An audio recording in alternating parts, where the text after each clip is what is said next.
back once again, ladies and gentlemen, to Sigil Confidential. Good evening, everyone. Indeed. Hi, Cranky. Very excited to be here. I hope this is going to be a very entertaining evening. We have some special surprises in store. But before we get into all of that, and I'm going to remember to do this time, let's talk about our sponsors. Let's just go ahead and get that out of the way, because I always end up doing it halfway through. Oh yeah, you're getting back into the swing of this having sponsors thing. Oh yeah. Takes me back to my radio days when I was DJ Churchward, aka The Wonka, coming to you live from the lily pad here at the epicenter of the multiverse on Featherfall Tabletop.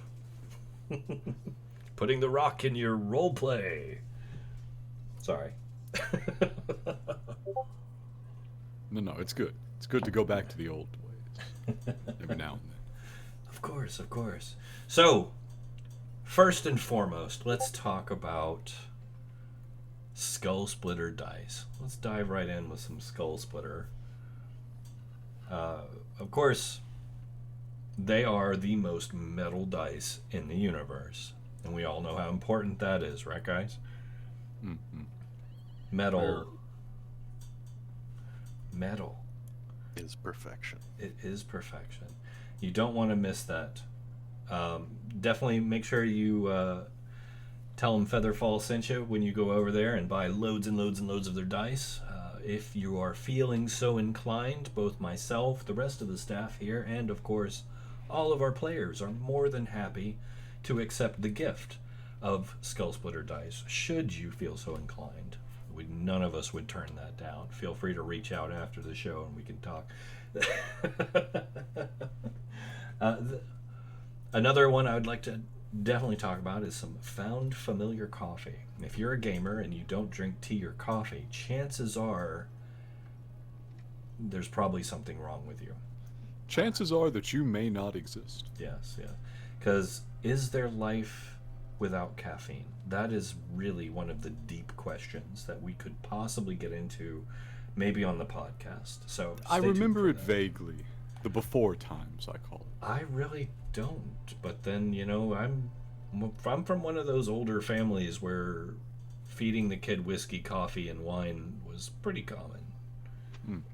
Probably says a lot about me now. Oh, I bet you'll roll my dice, Cranky. Flirt. Oh, London too. Dang, everybody's rolling my dice. Before this goes completely off the rails, one more lovely sponsor. I do want to give a shout out to Roll20, the VTT of choice. The only VTT for me. Roll20, click your token first. I have been using it literally for years. Years and years. Our entire campaign, the 3-year campaign, both halves of it and all the little games in between have been on Roll20. We have not had a problem with it, have we? It's been fantastic. Yeah. We've trialed others out of curiosity. Honestly, it's simple, it's flexible, it does whatever you need to. It's true. Can't go wrong. It's true. And it's got sexy night mode. That's important. That's very important. So that being said, the sponsors out of the way. Shout outs to all my lovely peeps in the chat. All of you are fantastic. I love you all. Keep an eye out for the Featherfall After Dark Weenus calendar. That probably is still going to be a thing. Maybe we're just waiting on the next year. Don't want to give anything away. Full of surprises. But I know you guys all want to see some Weenus, right? Do not send me back to middle school like that. I didn't ask for this.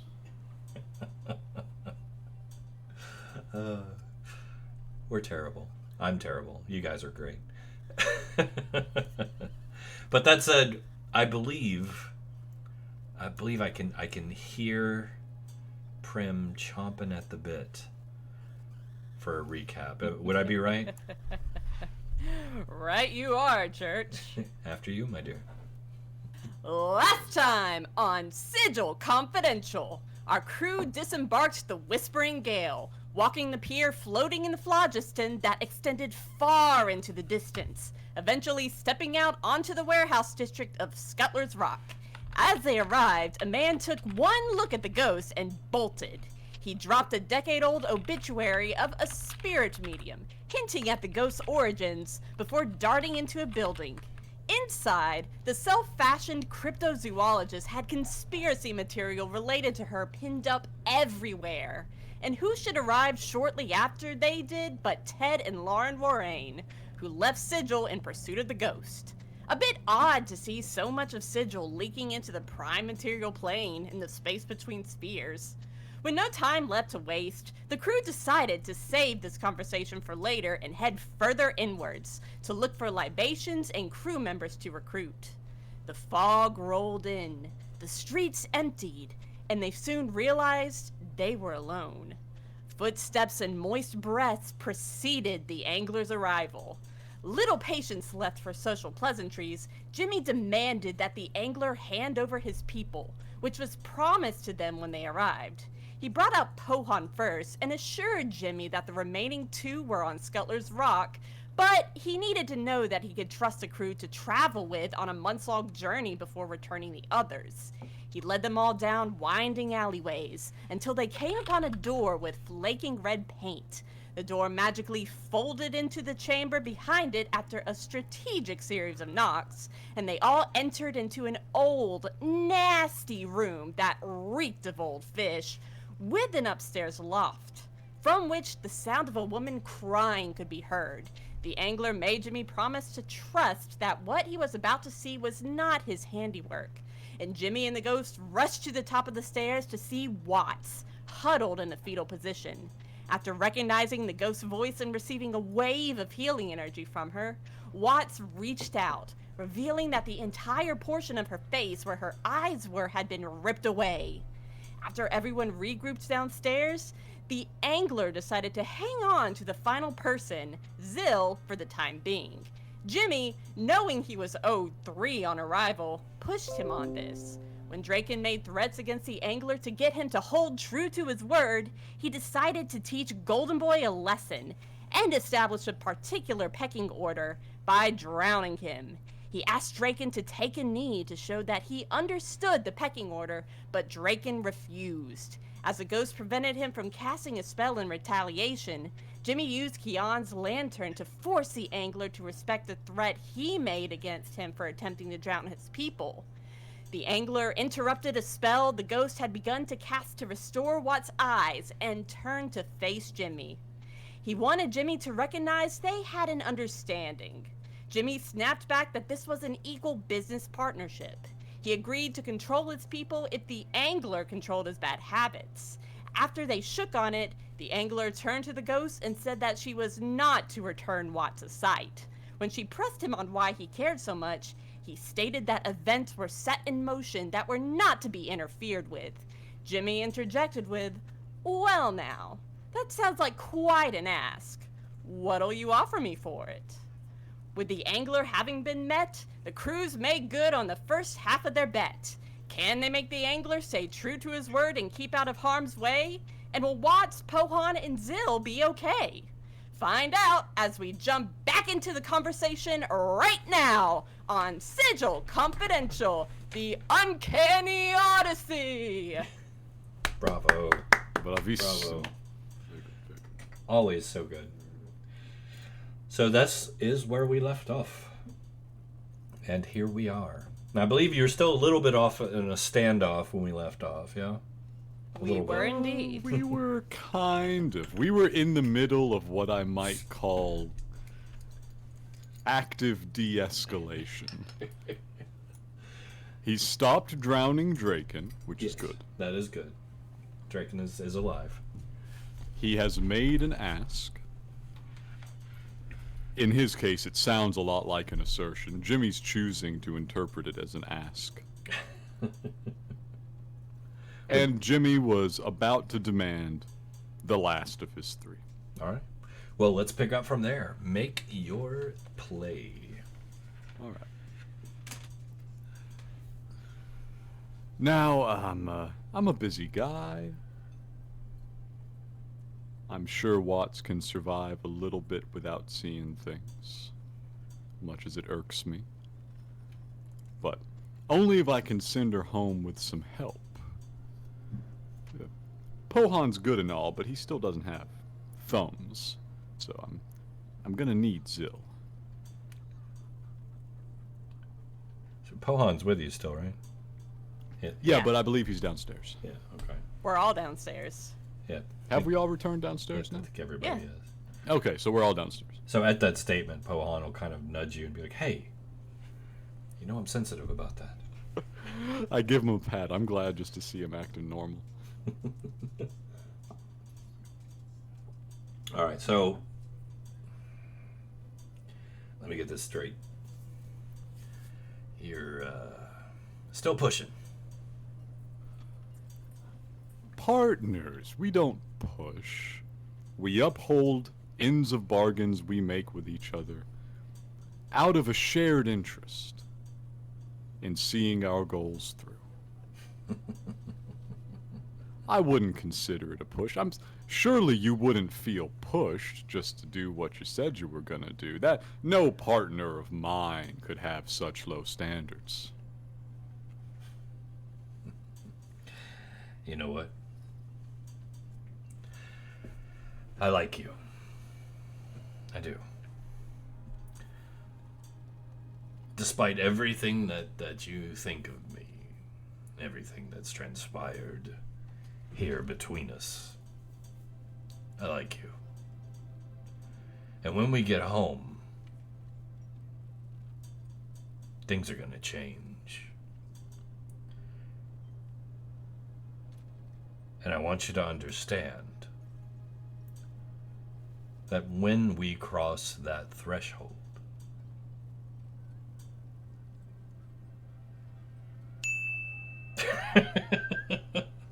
Cranky donated $5. I'm waiting patiently. I'm kind of giving him his lead on this one. sorry, as soon as I said that there was a ding and I got a notification. Thank you, Cranky. I have to figure out what to do with those. We're not doing the ASPCA thing with this stream, but we will still put it towards the ASPCA like we normally do. It just, I'm not going to make the rolls and damage this crew. I will come up with something interesting for it, though, I promise you. But thank you. The animals thank you, too. That said, though, no. 578 monsters, oh my god. Not in this campaign. That's a lot of monsters. So, yeah, what he was saying, sorry, that threw me off. When we cross that threshold. When we cross that threshold. When we cross that threshold, things are going to change drastically, Jimmy. And you're going to come to work for me. Full time. This isn't a deal or bargain. It's not a negotiation. Let's just call this premonition. Jimmy looks him up and down, and he says, honestly, having visited, I don't see how you could make the place any worse. Tell you what, I'm going to give you what you want. As fun as this has been, this verbal chess, it's time. It's time to move. We got stuff to do. It's a long way. Stay here. I'll be back. All right. And Jimmy turns his attention to his 2 out of 3. The angler collapses into a puddle on the floor and just vanishes. Just gone. I look over at Draken and say, get all seawater out? I'm not gonna lie, He might have been the first person to actually shut me up for some period of time. It's a good trick. It's a good trick. I'll have to ask him how to do that one. I know full well he outclasses me. He outclasses this whole room, and I can say that now that he's gone. So, as he's gone, Pohan actually perks up once he leaves and nudges you. His eyes are wide. He actually looks nervous. He says, Jimmy, this is bigger than you think. Really? Because I was thinking he's kind of just, he's basically made it to minor demigod. Like, I can read a lot of things. I know a lot of things. I've been a lot of places. This is a blind spot. And it terrifies me. This is roads to nowhere. This is the doom and gloom on the path less followed, Jimmy. Then you are 2 feet firmly planted on it. Where you're going, I cannot follow. I kneel down. I wasn't going to ask you to. In fact, I was going to tell you to get Watts and Zill the hell home. I'll do this. But think about it, Jimmy. You don't have to do this. There's other ways. There's other paths you could take. Come home. Jimmy looks down for a moment. I like Sigil. It was alright there. It was a busy place. You could get some work done. It's not home. Not yet. We watched home die. We watched the darkness come down on it. And if we're walking the dark road to get back there, well, it's the only way I can see. But before two of y'all leave, and Ghost is going, or Bryn is going to look over to Watts, who she has an arm draped around and is still stroking her hair. Watts, my darling, when we first met you, the angler was very much afraid of you. And if you're feeling too traumatized to talk about him, I would understand, but I want to know, why was he afraid of you? Do you have something on the angler that terrifies him? Any information? I have no idea what you're talking about. He's been nothing but nice to me. He rescued me. But you met him the day that we found you in the warehouse in Sigil, and he was afraid of you. What was that about? No idea. No idea? You haven't heard anything on the angler? Haven't have any information on him at all? No. Just those hellspawn that took me did this to me. Threw me in a room somewhere filled with horrible smells and festival noises going on. Parties, drinking and cavorting and laughter just made the whole experience even worse. As I lay there suffering, blind and unable to do anything, to have to endure that mockery. But then he came. He was gentle, he picked me up, he carried me out, he soothed my pain, brought me to wherever this place is, and gave me back to you. She'll just hug Watts tighter and stroke her hair, and then Bryn will look at Pohan, see if he has any insight. Just look, not say anything. He very subtly shakes his head.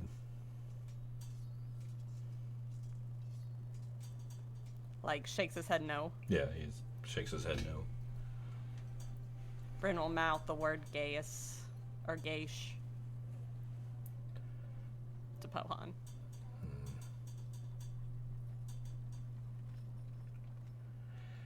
He looks kind of beside himself. This is a rarity, and this is kind of the first time you've seen Pohan actually beside himself a bit. He looks confused. Part of this, you get the feeling, might just be that in all of his time since whatever happened to bring him out of his celestial existence, I don't think that was ever really even discussed. It felt rude to pry. Yeah, it's just kind of his secret. But ever since whatever brought that about, Pohan has had one friend, one dear, dear friend, and that was Jimmy. And now Jimmy is getting ready to leave on a journey that he can't go on. You get the feeling like this is very, very emotional for Pohan.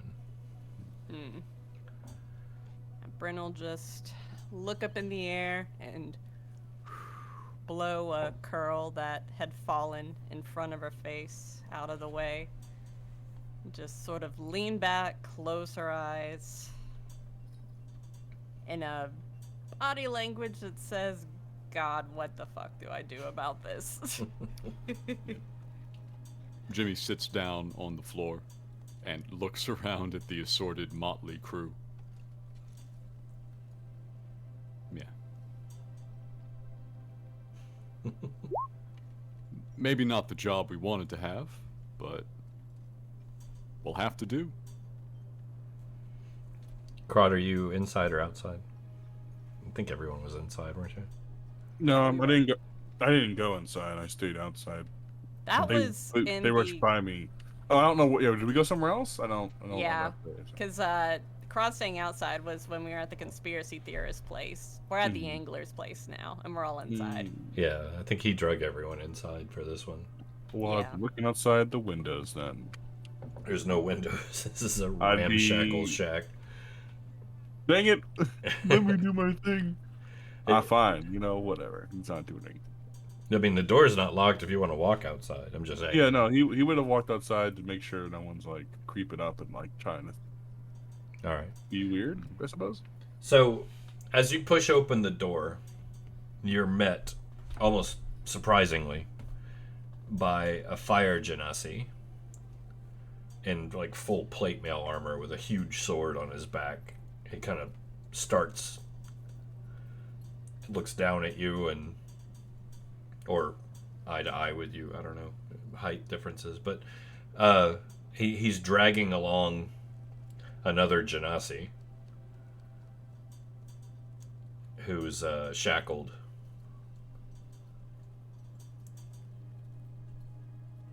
Right. He looked like he was just about to knock on the door. I will close the door. In his face. Right, so there's two genasi outside. Fire genasi. They're both fire? Yeah. Yeah, two fire genasi outside. Do I know? I don't think I would know Zil. No, Fire I genasi. don't think Crod ever met him. So, I don't know if you all know them or if they're ready for a fight.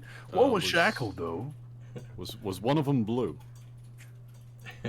Was one of them blue? Yeah. Yeah, one of them was blue, and then the other one was dragging the other one. That was blue. So as he's explaining, you hear the dum dum dum dum. No, we'd best deal with that actually. All right. Thumbs up.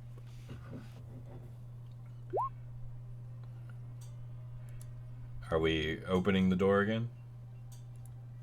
Yes. All right. Yeah. Cinder, you're up.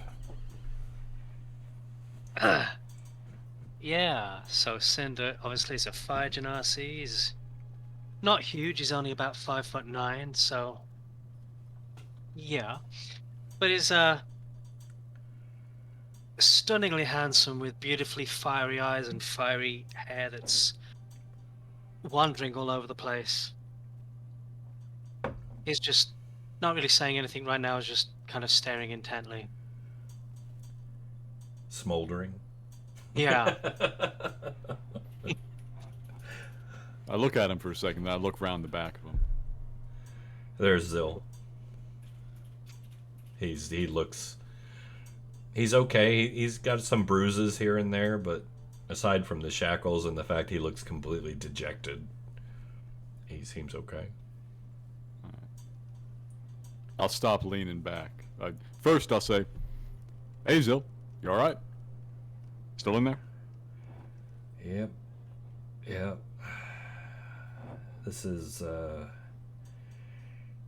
your fault, isn't it, Jimmy? Well, I'm not gonna lie to you. Yeah, it probably is. Is my terrible fortune my fault?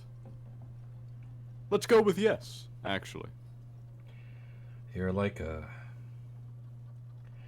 black star that's just pulling everything into it.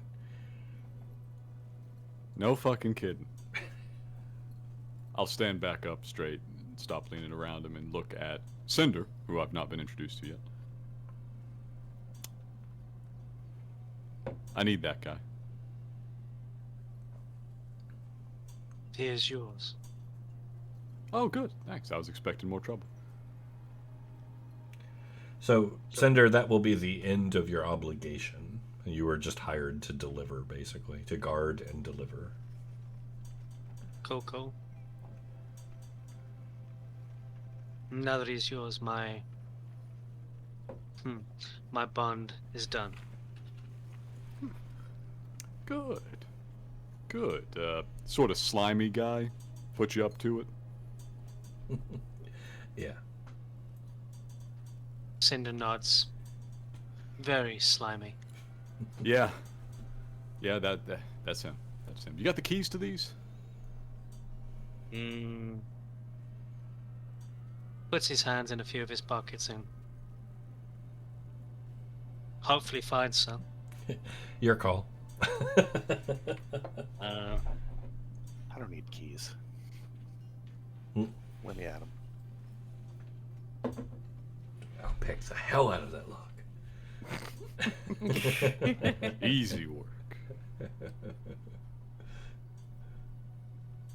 So yeah, I mean, if you have keys, you do. If you don't, They weren't my manacles. He just told me to bring him. He didn't give me anything. That's almost more like the angler, really. Yeah, Yeah. that sounds like him.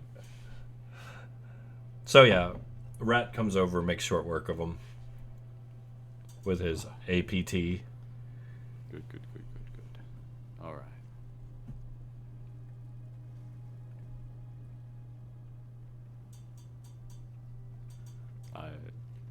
I just kind of lead him over towards where Pohan and Watts are standing. It's quite a crew there. Yeah. Well, I fucked up. Best I could really do is get you out of it with your lives. It's, not really enough. I look down at Pohan, and I kneel. Can you get him back under your own power, or do we need to hire your ship? I mean, we don't really navigate this, generally. But, I mean, I can get a ship. You need money? Well, I am You need kind a snack and money? I'm kind of hungry. I'll make a check if necessary. What would it actually cost to charter them reliable passage back to Sigil from Scutler's Rock? 10 million platinum. 10 million. A feast for Pohan. Oh gosh. Let's say safe passage. Safe passage, exactly. Not a pirate crew. So It's going to dump them over the side. Reliable, safe passage on maybe a merchant Exactly. vessel or something. Exactly. Somebody with a good reputation. With your skills of haggling, if you decide to, you could probably get that down to a cool 300 or 400 gold. I'll do it. And that's for full, like, room, board, care, food, safe passage, assurances, that type of thing. They deserve no less. All right. All right. We'll get you a ship. All right. We'll get you something at least, God. You sure they're safe back in Sigil? Safer than here. Are you sure about that? There's Yeah, I'm pretty devils there confident. that might just pick them right back up and look for retribution. They might be safest with us. No one is safe with us. I mean, yes, but nobody is associated with us as safe in Sigil with the devils double-crossed. The devils. Istu looks up at that Yeah. for a reason that. has For yet to reasons be- that we've always suspected. Jimmy shakes his head. He says, I think they're probably, wisely, afraid of the angler. The angler shows up and takes your hostages. You don't just take them back. Well, plus, and I'm just playing the legit logical side of this. If they go back and you guys and the angler are long gone, they've kind of lost their leverage by taking them. You're not there to lean on it with. Because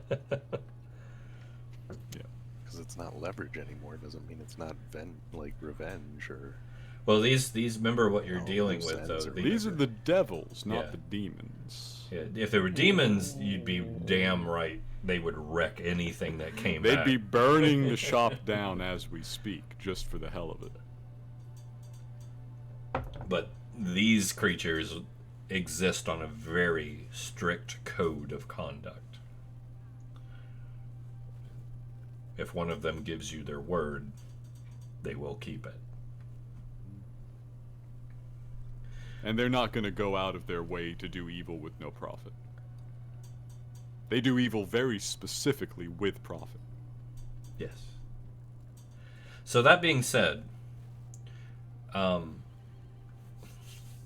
just to move along, if your goal is to go and book them passage, I'm assuming, yeah? It is. Okay. And no one is opposed? Or do you want to talk it over more? I'm not forcing it. Silence says no. Yeah, let's just get them home safe. I know Zill's girlfriend will be happy about that, and though I hate that I could not heal Watson's eyes, why the angler doesn't want me to do that, I have no idea, but meh. Meh. If we survive, we'll do it when we come back. She nods in response. Fair enough. Okay, so.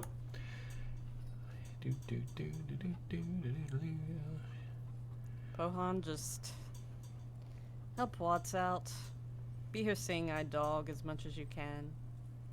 I will definitely be back after all of this is done with. All right, well, you make your way back to the harbor. Ooh, it's nice out here. And I kind of put this together to give you some idea of the overall size of Scuttler's Rock. Like, I didn't want you to think this was some little tiny rock floating in realm space with a few buildings on it. This is a vast, bustling city. Scuttler's Rock is. That I threatened to wipe off the map. Yes. But yeah, it is a very big place.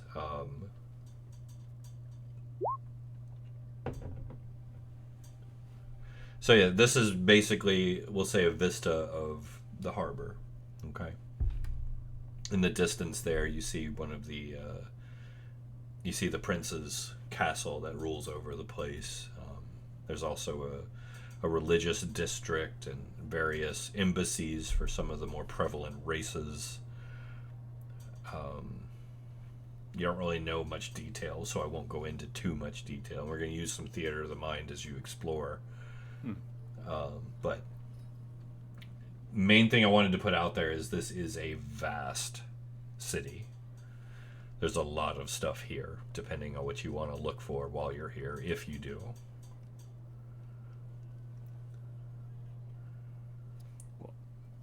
Passage first, so to the more respectable merchants' houses, perhaps. Hard to say how they organize things around here, but I imagine they have places of business.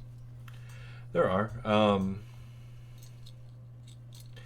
I mean, the docks is where you're kind of at right now. And the docks, like I said, with the vista here, it's large, it's bustling. There's a lot of little districts within districts, depending on what you're looking for. Now, down here, you're going to find mainly warehouses, like where you've been, basically, where the angler drug you. You're just kind of in the warehouse district there. Okay. At a guess, I would say if you're trying to secure clandestine passage, you do it at the ship. But if you're trying to secure very legitimate and safe passage, you do it at the offices of the shipping company. It depends. Shipping company is going to work a little different here.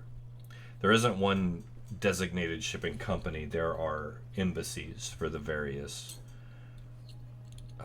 represented races or species, and even some of the religious orders. You will see a lot of symbols to the god Ta. I always mispronounce that. Ptah. Ta. There's a lot of images of him around here and there. You'll see like people like put symbols in their window or wearing, his symbol. Like I said, the various races that you do see are wide and varied and strange. It's not uncommon, like I said, to see trios of elithids walking around.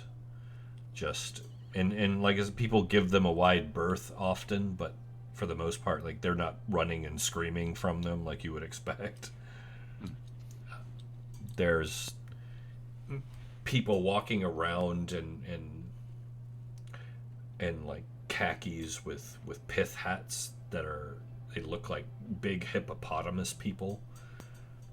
There's dwarves and halflings and elves. What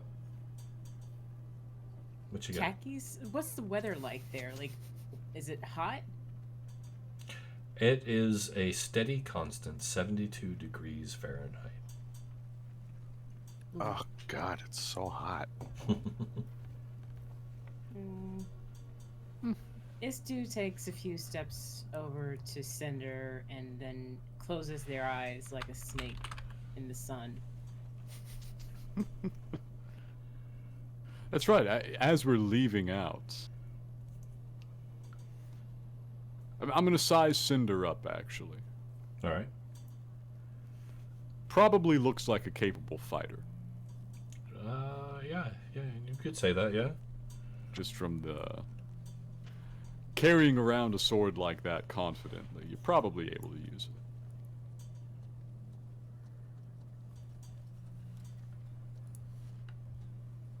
it. I look at Cinder. You looking for work?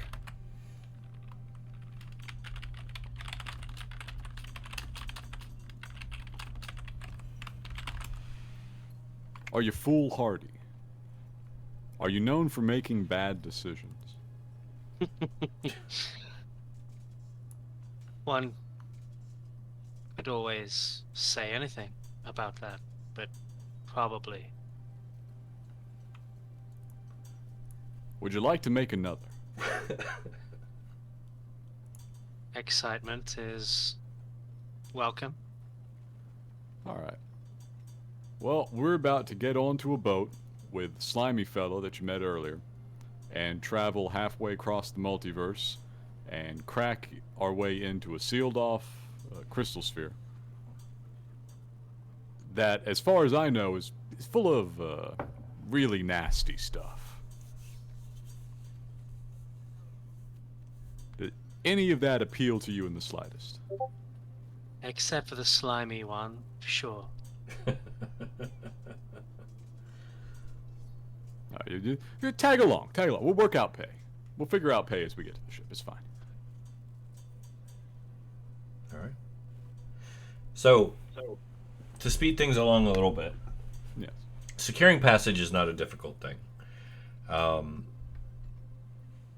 We'll say that you find just a charter ship headed back to the Arch with some luxury supplies, right? Mm-hmm. Just some luxury goods. You can secure passage, like I said, for the price I gave you. We'll give you a flat 300 gold. All right. I spend it. Based on your haggling ability, which I know is substantial, because all your it is somewhat abilities high. are substantial. I cannot roll below certain numbers. Rogue remains most busted class, 3 editions running. Yes. So, you secure passage on the ship. Zil, Pohan, and Watts are preparing to board to kind of make themselves comfortable and get ready for their voyage. Yeah, so before they board, Bryn will hug Watts and tell her to take care, and then she will bend down and hug Pohan and ask, before you leave, Pohan, is there anything any knowledge, anything that can keep Jimmy and all of us safe? Anything I can do? Pohan, first off, he accepts your hug, nuzzles you. He probably gives your hand a lick, which is pretty rare for Pohan, but it's definitely a sure sign of deep respect. He looks up at you and he says, well, if you can talk him into turning around and coming home, it's about the best thing. But beyond that, don't let that sword get the better of him. I won't, Pohan. Trust me, you and I have had these same concerns for a while. 'Cause I gave Jimmy my word that I would protect him, and I rather like the blood as he was originally. The sword's making him a bit reckless, but I'll keep an eye on him. You know, Jimmy and I shared our first kiss. Oh, really? Mm-hmm. Wow. So, it's getting serious then. Maybe. We'll see. Well, But I'll be there for him. if I can do anything from where I'm at, I will. Aside from that, I will take the best care of these two and as I can. I know you will, Pohan. Did Ratt manage to talk Bob into coming with him?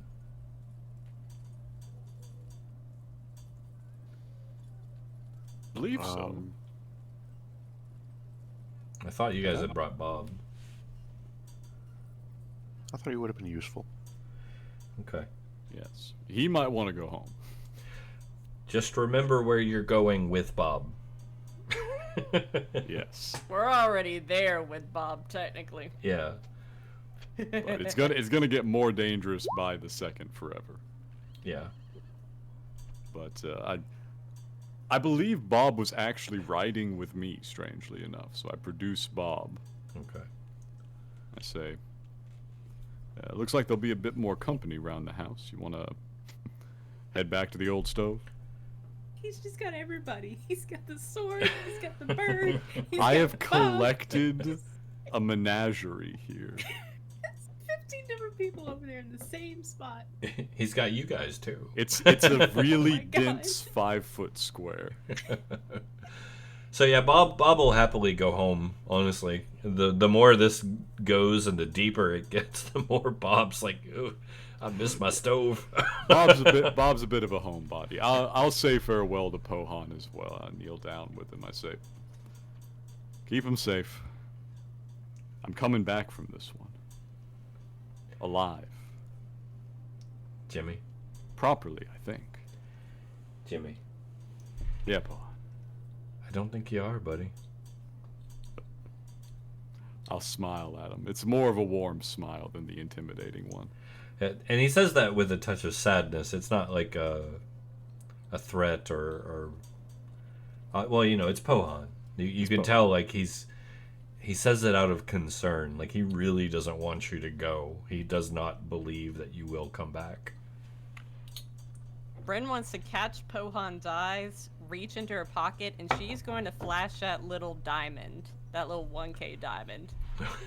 She thinks that Pohan will understand. Yeah, he'll give you a wink. She'll put it back in her pocket. Trust, my friend. Trust.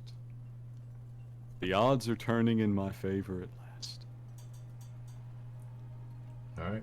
So, now, I've been thinking, out of character, about what to do with these lovely donations. And I have an idea. I'm not going to make you guys roll on a crazy table, because, like I said, this is a 3-year campaign. I'm not going to do that to you. So everyone has a backup character? No. What I am going to do is I'm going to take these donations and I'm going to use them to cause a little chaos in the story that will play into the main narrative. So it's not taking away or making anything lethal for you guys, but I think it will add some interesting role play as we go. Is everyone okay with that? Yeah, it's whatever. Yeah, everybody? Just, don't have someone come up and try and pickpocket Bryn's diamond. That's insurance. That's a good idea. I mean overall chaos, not individual chaos. Yeah, this is actually really familiar to me, and the same way like the Numenora stuff, where the GM intrusions happen. Like you have things that add an element. I like that. I'm a big fan. Okay, so Sure. Cranky, this is for you. As you guys are saying your goodbyes, these loving, longing goodbyes, and Pohan and Zill and Watts are walking up the gangplank, and you know, weepy waves and teary eyes. There is a large explosion from somewhere here in the docks. Just this boom! Rubble flies. Everybody panics because there's open fire. So there's just this huge scramble of people making for the center point of this location. The whole thing, it shakes the docks themselves, and you guys like kind of struggle to get your footing.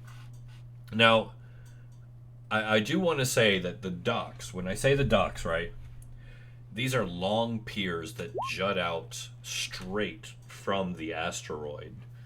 Like, distances that kind of go against physics out to where the ships actually dock. So we're talking hundreds of feet out. And so they kind of stretch out at odd angles. You guys are out on one of these right now, and it's probably about, I'll be nice and say about 10 feet wide. And it's made of wood. So this thing just kind of sways and rocks and creaks as you guys kind of struggle to get your footing. You're looking down kind of over the empty realm space, basically. That seems bad. Yeah. What is everyone doing? Bryn's going to be looking around for the direction of the explosion. All right. Giggling with joy. That's a beautiful explosion. Finally, something warm. It came from the direction of the gale. I'm going to spend a little bit of time making sure I don't fall off.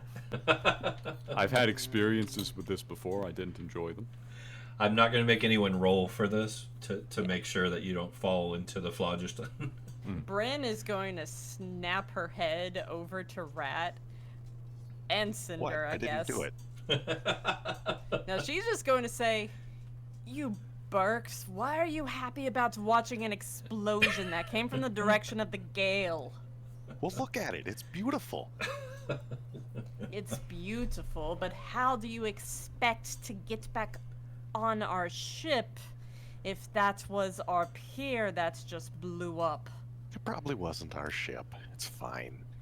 Jimmy We need to stands go back. look. It probably was our ship. Let's be fair. Well, maybe the slimy one has perished. If that could take him out, my list of problems would be so much shorter. I start walking over towards the gale. I sure hope that wasn't a cultural heritage site.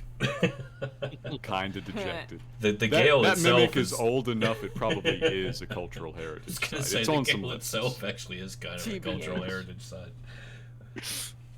So you guys make your way down the docks, cut over. Are you rushing or just walking? I'm too used to this sort of thing. I'm going at a normal pace.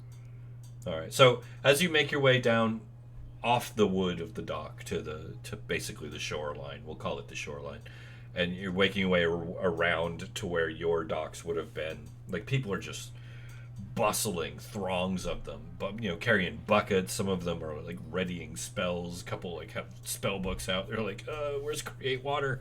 Yeah. They're running. It's kind of chaotic. This huge dude just barrels through pretty much the whole party. Dude's like 8 foot tall, about 6 foot wide, just wearing this like stretched out, looks like a jumpsuit. Just barrels through. What are you doing standing in the path there? This huge hippopotamus faced creature looks down at you. Walking back towards my ship to see what's gone wrong now. Watch where you're going. He turns around and starts running off.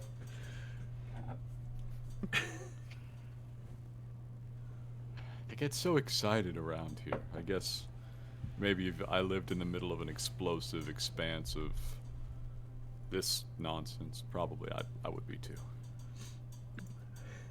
Right. So you make your way through the crowd. It's a little difficult to the dock where the Orti is. Campaigns. my Sorry, friend. sorry, What? sorry. The gale. What's an orty? The gale. Wow, I almost did that earlier and caught myself mentally and was like, nope. Lamau. So yes, back to the dock where the gale is. There is a huge plume of smoke rising from the side of the ship. Big char. It smells like burnt flesh, which is really gross because it's a plume of smoke. I thought you said the ship didn't have cannons.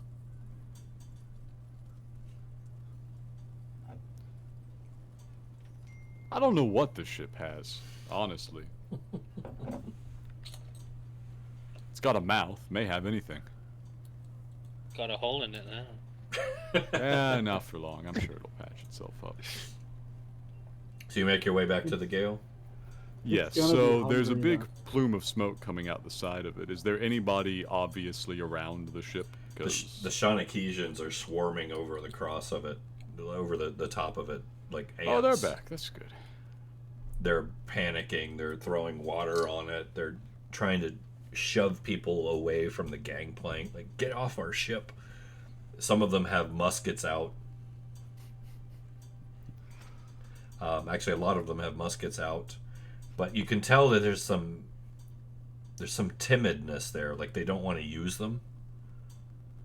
Like, they'll point and aim and then be like, oh no, wait, no, and then they'll like turn around and swing it like at a club and kind of back up. You would not want to fire these. No, it's true. Hey, Jimmy. Yeah. We might need to find it more food.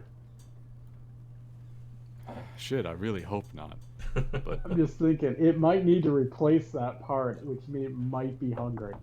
no, that is possible. I really hope not. I mean, I'll we are talk in to a- Gale whenever we get back on board. So you guys have Make crossed way. over. You're on the deck now. Yes, trying to be. So we can. I believe you guys are on the ship deck map already. Bryn's going to go over to where the plume of smoke is and see what's up. All right. So there are 5 dead Shanakesians laying on the deck, kind of spread out away from what appears to be a radial scorch mark. In the very center of that did they radial touch scorch my mark. devices? In the center of that radial scorch mark is just a crumbling pile of smoldering bones. It looks like somebody detonated at that spot. There is a warped, scorched remain of a musket laying there amongst the pile of bones. Oh, he didn't try to. They must have tried. I hope he didn't try to fire one of my slugs out of his musket. That wouldn't have gone good. Bryn just is going to look down, shake her head. I look over at Istu. Istu. If that was one of theirs, I think it was one of theirs, judging by the musket. Will they even stay dead? One of theirs, like, There's Chanakesians. They're a little unstuck at the moment. considering I've never seen that level of unstuckness, I don't know that I can answer that question adequately. That's a fair response. Yeah, we do run into some weird shit, don't we? Karat and I have not come to any conclusions about this, and my meeting with Draken, and Ratt. and myself didn't really come to any effective conclusion of how to anger them here, so. Well, maybe you'll get lucky. The only person in our midst that has seen success with, I don't know, fact-finding after the fact is old Spoopy Pants over there. Well, we did have an idea. It just would require god-level magic to fuel the device. Yeah, that's fair. So But I don't think we even need to go on a fact-finding mission. I know exactly what happened. One of them What? tried to fire one of these muskets in the middle of the phlogiston and caused an explosion. That's Oh, why yeah, you that's a can't given. have fire anything out here. That's a given. I'm just wondering, when they phase out and phase back in, do you think he'll come back?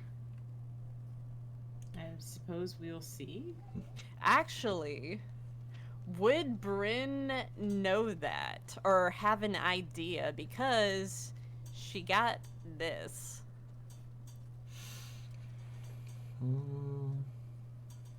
And speak with dead. So Well, yeah, but they couldn't tell me anything. in this particular instance, Since it's a matter of chronomancy more than anything, as far as will they, won't they, that dead should be dead, right? Yeah. But since there's this weird time displacement that's occurring with them, you're not really sure if that's going to roll back the mortal coil or not. Your initial suspicion, based upon your intimate knowledge of the spirit realm, would suggest that no, dead is dead no matter where you're anchored in time. But it's an estimate, because none of you have experienced time displacement like this before, and that's, it's a weird thing. Yeah. Well, Jimmy, best estimate from my own expertise, no. Dead is dead no matter where they are in time. It's a damn shame. I was kind of hoping he'd get out of this one. Sure is a damn shame, Jimmy. He shouldn't have shot at me. I looked back and forth to see who was talking. That's the angler. Oh, shit, son of a bitch. He's actually standing behind you. He's got a wet, dripping sack, which smells horrible. He appears to be pulling something with tentacles out of it and just kind of munching on them by the fistful. I have questions. Yeah. If dead is dead in our timeline, like, are they out of sync in space? Are they, like, I know we've said this, but like, That's got the big questions. So you don't know is the easy answer. okay. You're not sure. So the whole trying to pull the captain back to where we are, was that an attempt to pull the captain back to space, or? That was an attempt to pull the captain back into the present. Now, without getting into the crazy physics of time, right? Because we are just playing D&D. Yeah.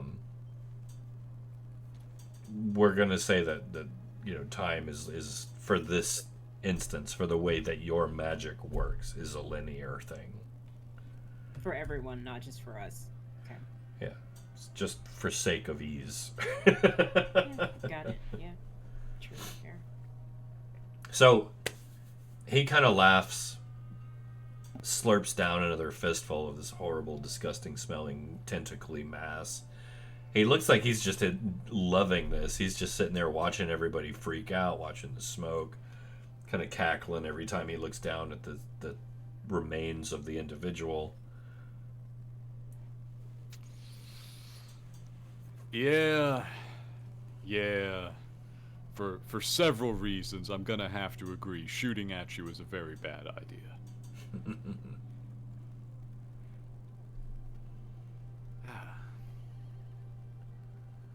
Hell of a way to go out. Well, I guess you're gonna have to get the fix. Yeah. I have to do a couple of things, honestly. I inspect the damage.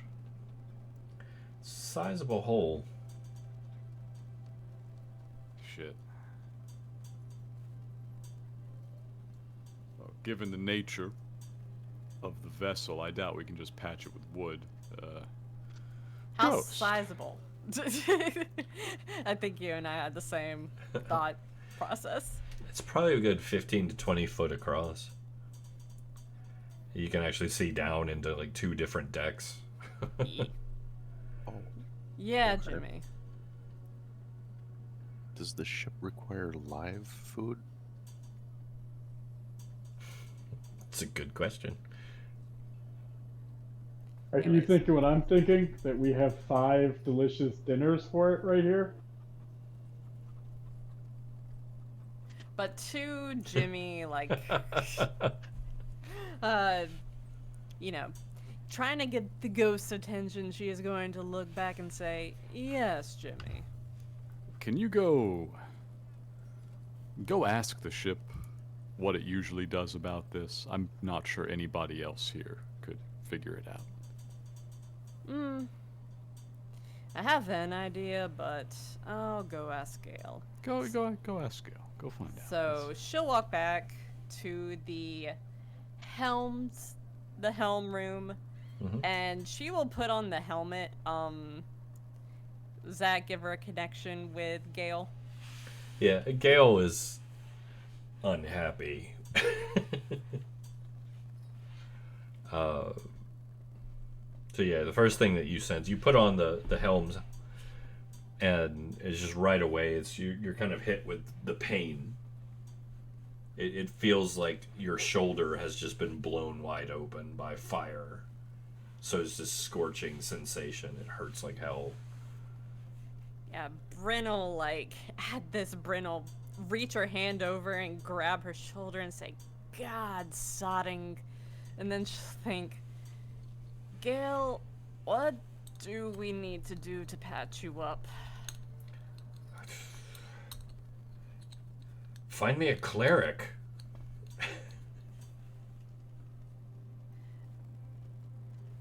So, just normal healing. It's gonna take a big heal for this one.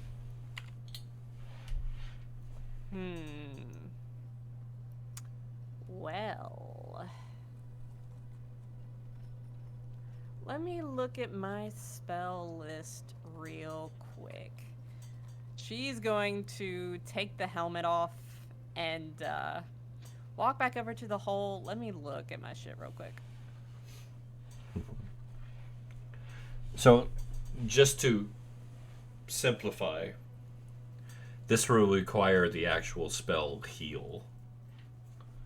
That level of healing. You cut right out. You on cut the out spell. so hard. Did I? I'm assuming you said Discord does not allow you to use proper nouns. I hate Discord. It will require the spell heal. At least. The actual spell heal. Wow. Fancy. Not That's a like spell. a 50-point lay on hands or anything, no? No. Hold on. I have to look that one up. I believe it's level 7. It's a big one. It's level 6. Bigs. Oh, it is 6. Let's see. I've got a level 7 healing that could do the trick. Yeah, considering that's a flat 70 hit points. I think Bryn might have something for that. What you got? So, Bryn has an 8th level spell slot that she has not used. So she is going to walk out onto the deck and put her hands on the hole, and she's going to take a minute to cast this at 8th level. Did we level between the time that Bryn fed the ship and now? You guys are 15, right? Yeah, we've been 15 for a minute. No, I'm just Oh, saying boy. that Bryn fed the ship, so therefore slots should be gone from feeding the ship. Everything, right? They should be back now. Has it been We haven't time had enough? a long rest since then. Yeah, it's Yeah, been that's what I'm 24 at. hours. Yeah, no, she has spell slots because she used spells when she stepped out onto Scuttler's Rock. So the She whole just ship's can't, conversation was pointless? Because No, it was wasn't you, then pointless at Draken, the and then who else? Like, It wasn't pointless at the time, but for right now, everyone has, access to their magic because it has been 24 hours since the last time Bryn has dumped her magic into the ship. She just cannot be a helms person until she gets all of her spell slots back. yeah, I But- just didn't hear church tell us that we had a rest. Is all. Yeah, we That's had a what I'm rest. asking. He mentioned Like- that. Yeah. That was last session. Okay. That was 2 sessions ago, technically. That was episode 1. That was the very end of episode 1. Yeah. I think the trick here is it doesn't start counting from when you stop piloting. It starts counting when you start the ship going. Yeah. So, yeah, she will use an 8th level regenerate. all right. So regenerate will help, but it's going to take time. The difference between regenerate takes An hour. an hour to heal, whereas heal is just an instant surge of healing energy. That's okay. Okay. I mean, it's better than nothing, so Yeah. No, that and it'll work just fine. But Gale is. I kind of see what she's doing, and I'm gonna float over the big wound in the ship. Okay. I'm gonna pull out the sidearm. And with the sidearm, I'll put 8 shots of cure wounds around the perimeter of the damages. Okay. I love this. Everyone's trying to You know heal what the ship. fixes gun wounds? More gun. More gun. More This gun. is Blast More you gun. back to health. So, Cranky, thanks for the D4 there. You guys have a D4. Keep that in mind. we will save it for appropriate circumstances. So, the healing has begun. Gale is very agitated right now, Bren. Gale is very displeased with the little organic things that have infested it right now. You get the sense that Gale is... You don't want to be anywhere near physical contact for a while until this heals, because Gale is considering eating all of you. Noted. Gale is unhappy.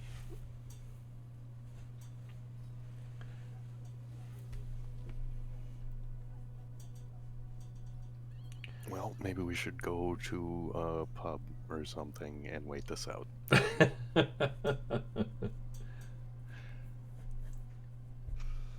What do you guys want to do? Yeah. Do you have to be here to keep the healing going? Ghost, is that? For this one, no. No, it's a one and done. Let's leave Gale with its alone time, shall we? I look over at the angler. You'll be fine. Do we know Gale's pissed? I think Bryn would have let y'all know.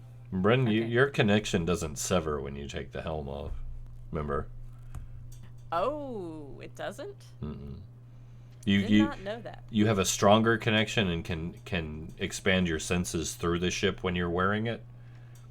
But your connection to the ship as the helmsman, until you basically pass that mantle over, you're in kind of some form of communication with the ship.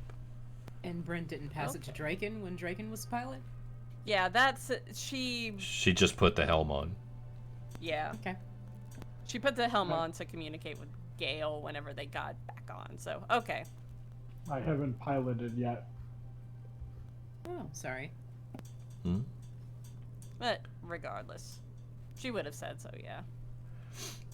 All right. So, what are you guys doing? Clearing off. Yeah. Yeah, we'll leave you to your business, Gale. We'll be back. We'll be back. And before that, Bryn will walk up to the Shawnakesian captain and she will say, "Listen, tell your people not to fire their muskets while on board. I see that you have already learned the hard way, but while we're out here in the phlogiston, no fire. Because that happens." Did you see the thing that came aboard my ship? Istu looks at Cinder, who's We literally saw- fire. And I do believe that Jimmy told you of him. He should not be an issue, so just leave him be. We will talk and explain later, but right now the Gale is a bit upset, so we are going to wait for him to cool down for about an hour or so. Wait for that hole to heal up, and we will be back. Look here. No. I'm not some simple Amadon that just came in off the shore. So let me tell you a thing or two, dearie, alright? And as she kind of leans in to start basically scorching you with her tongue, you see her kind of fuzz and blip and twitch, and then the Shawnakesians are gone. Bryn will just like snort, walk away. We'll explain that one later. I think we can get by without it for now. That's what I told her. She Where's Krog? apparently wasn't having any of it, but... Krog, where'd you go? Where'd you get to?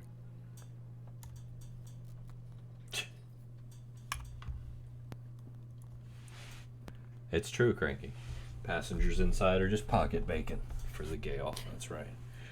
I mean, Krog's right here. Yeah, he's been sitting here the whole time, pretty much. I was just looking around for him. I say, I don't usually hire sailors. What do you think our chances are of getting some that could reliably not go down to the bottom deck, not start any fires, and not run screaming when they see... And I tilt my head over at the angler.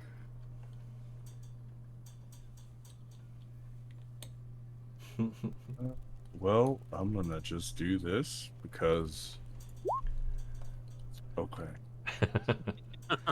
Well, I mean, what? I don't know how to answer that question. I don't think anyone's ever dealt with, you know, people know about Fardiston and everything, but having an eldritch being on board and being in an eldritch-like being is probably a bit too much for people from here. Probably. Unless they're old and tired and uncaring. Uncaring. I like the sound of that. Yeah, that's all you're gonna get. Which means if things go bad, they won't care if they die, and they might just leave you to die. Yeah.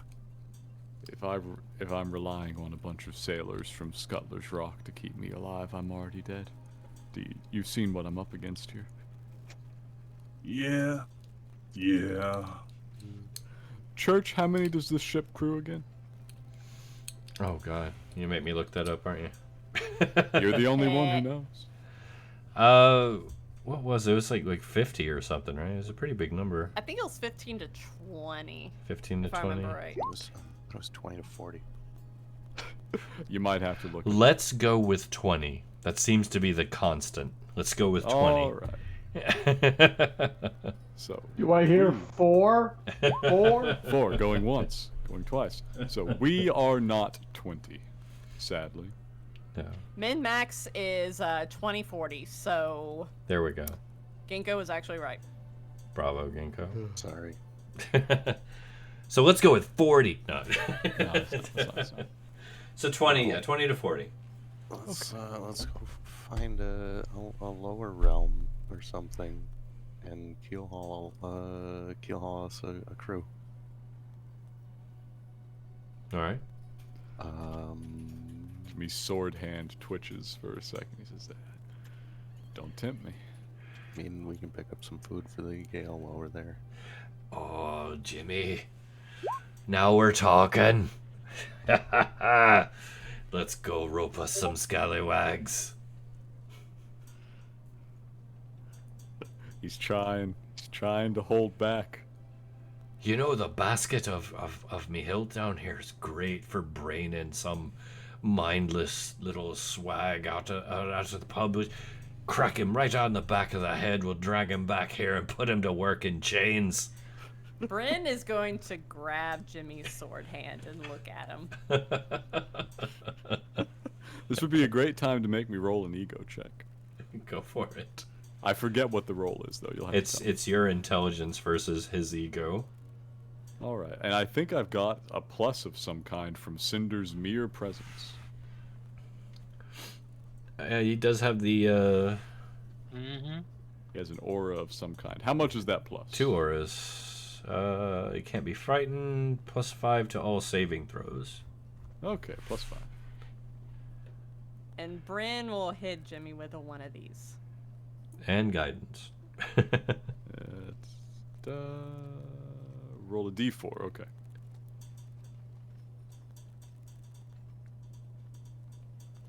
I hope that's good enough. Yeah, no, you're good.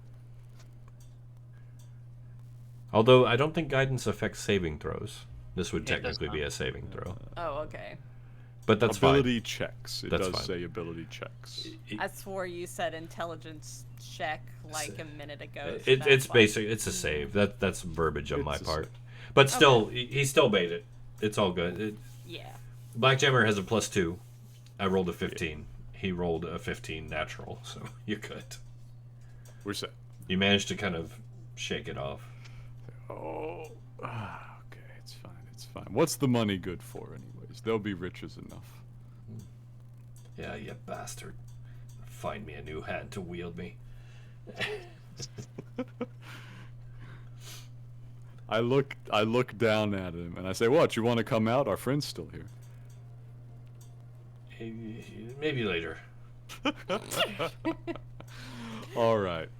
What'll it take to hire 20 who maybe aren't so concerned about how their lives end? First Brent will off, just pat Jimmy across the shoulder. first off, you gotta find a place to hire him.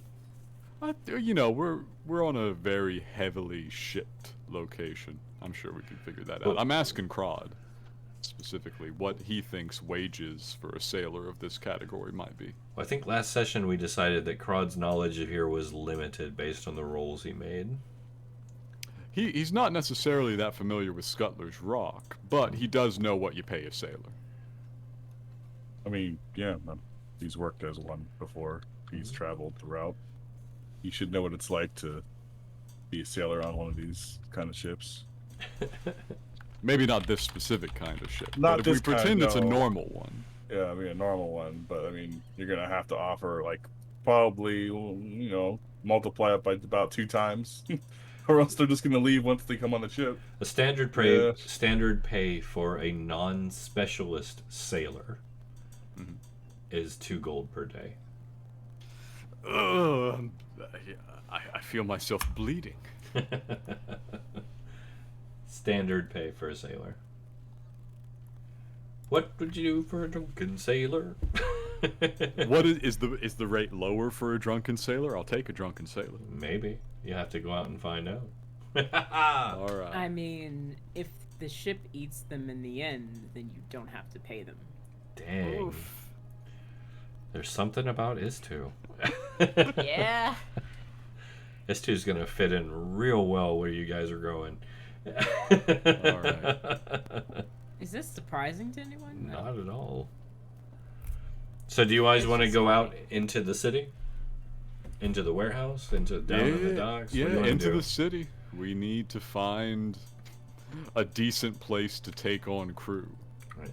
So at the end of the docks, basically, what you have is like a warehouse district, okay?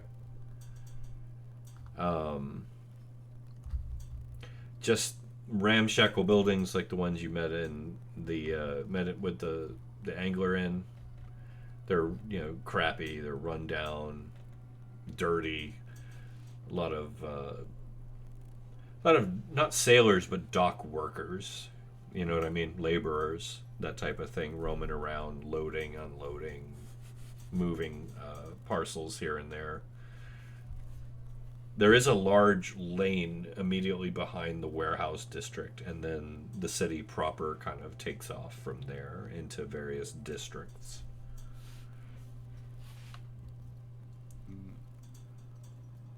All right. So, obviously, there's a little variation in how you might take on sailors. If we're pretending that it's done here the way it might have been done in the Age of Sail in in real life.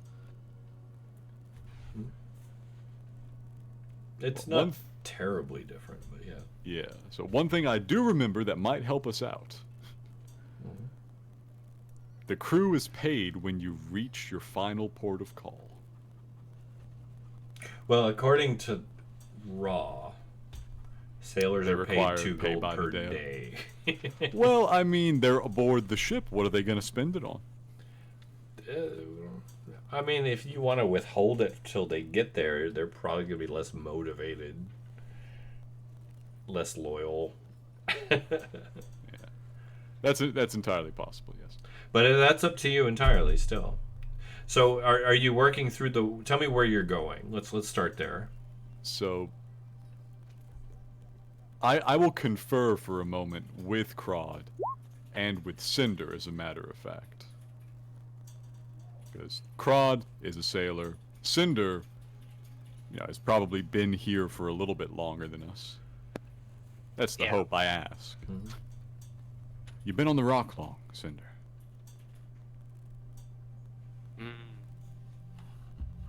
I think about 2 months now. That's probably good. All right. Gather around. We need to hire a crew that is reasonably competent. Not excessively competent. We can't afford excessively competent. We need reasonably competent. And also is not going to take their chances jumping into the phlogiston as soon as they realize what's aboard with us.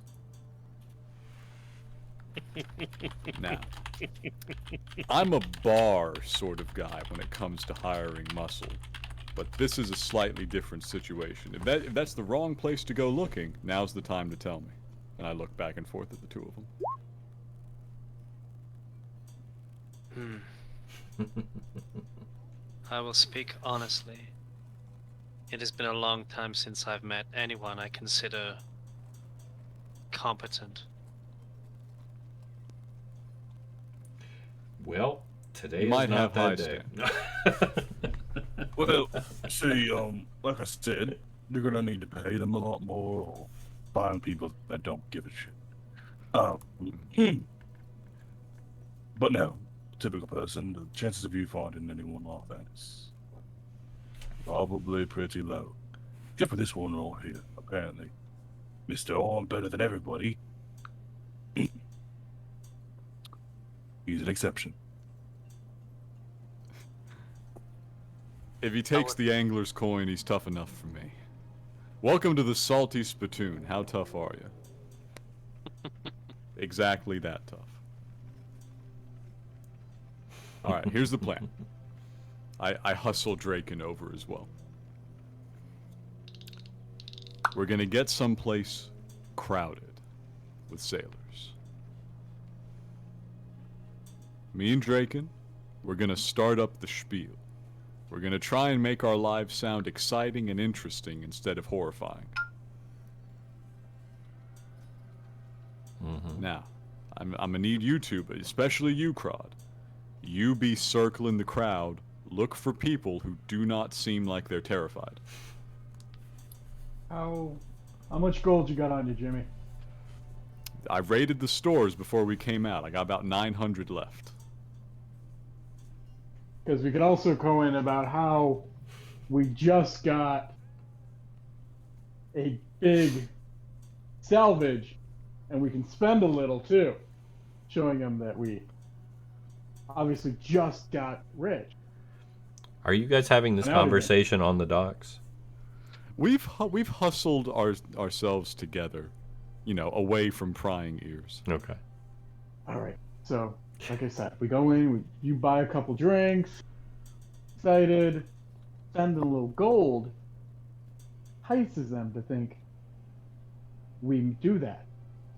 And it makes them think that we've obviously can hit it big, and that we are likely to do that again. Use that as the enticement. All right. I look around. Sounds like we've got a plan. All right. So you moving in? We're moving in. Let's find ourselves an acceptably large sailor's bar. All right. Okay, so Bryn's, I think, it's gonna be like, sort of listening, sort of peering in herself. So, she is going to be contacting some spirits to try and get a thing real quick. None of those. It's a good try.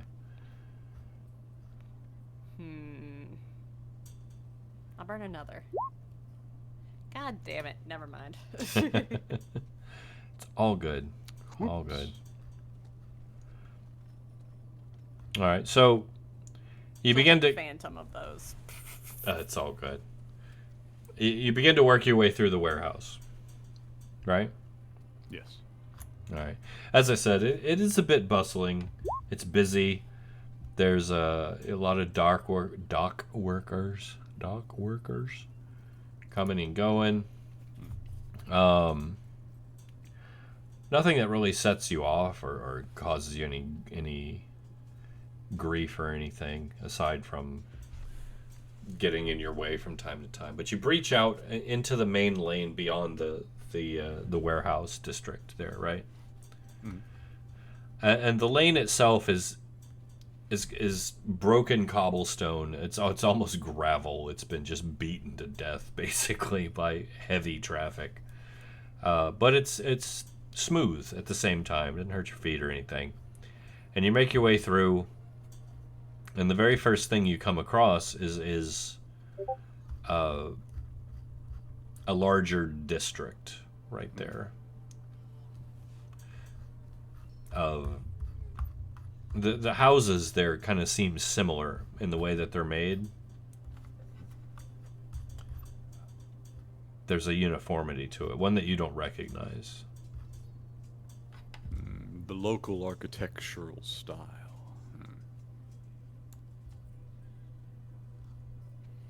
It's a bit provincial after Sigil, but I mean, what isn't?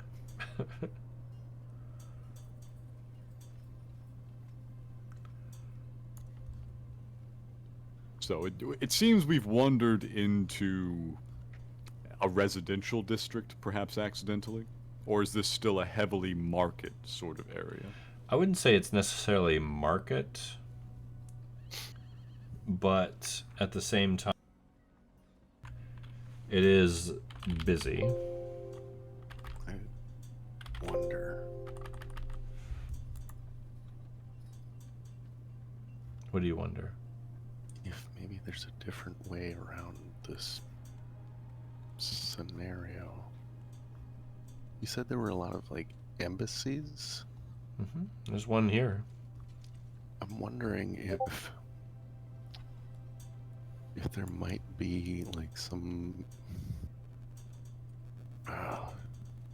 So Rat's retired from the gnomish military.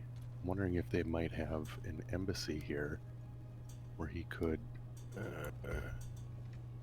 exert his rank to hire a crew. I don't know that your military background is going to play into this type of location, because this was not so much somewhere that you would have. No, they probably wouldn't. They might not have gotten them. Like, yeah. So they probably wouldn't get out this far. So what you're seeing before you, right? This little district ahead of you, as you reach the warehouse district and come across this broken cobblestone path, is this very stately architecture, especially this one central building that's kind of in the forefront on the lane, and it's in this strange, jarringly out of style or out of place style for the rest of what you're seeing here.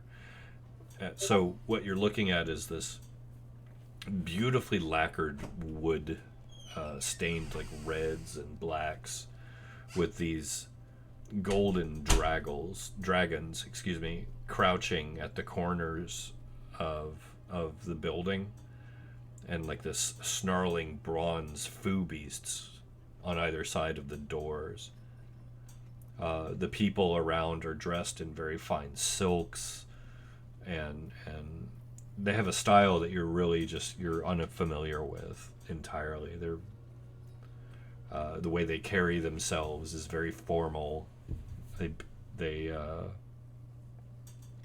don't pay you any attention, but I take one look at him and say, I can't afford to hire these people.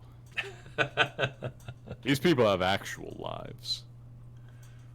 All right. So the lane goes, we'll say just right and left for ease. Yeah.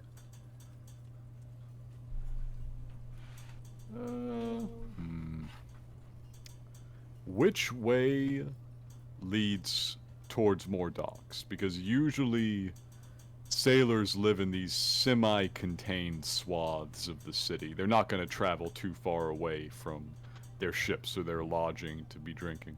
Well, the lane goes along the backside of the warehouse district. Oh, then we're probably fine either way. Mm-hmm. Just take right. All right. Right it is. So right you go. Down the lane. Let me see, and they're facing that way. So... Alright, so yes, this wide lane kind of goes on for a ways. It passes, once again, like I said, a lot more just kind of common housing. Most of it is in this area. It's still very ramshackle. A lot of handmade buildings, a lot of old repurposed materials that make it happen. And it kind of goes and goes and goes and slowly begins to kind of thin out and get into more dense architecture. It's not getting any better. It's just getting a lot more dense. The lane narrows until it's maybe 10 feet wide, going from a large, like 30-foot wide lane, and just kind of barrels into these ramshackle huts and buildings.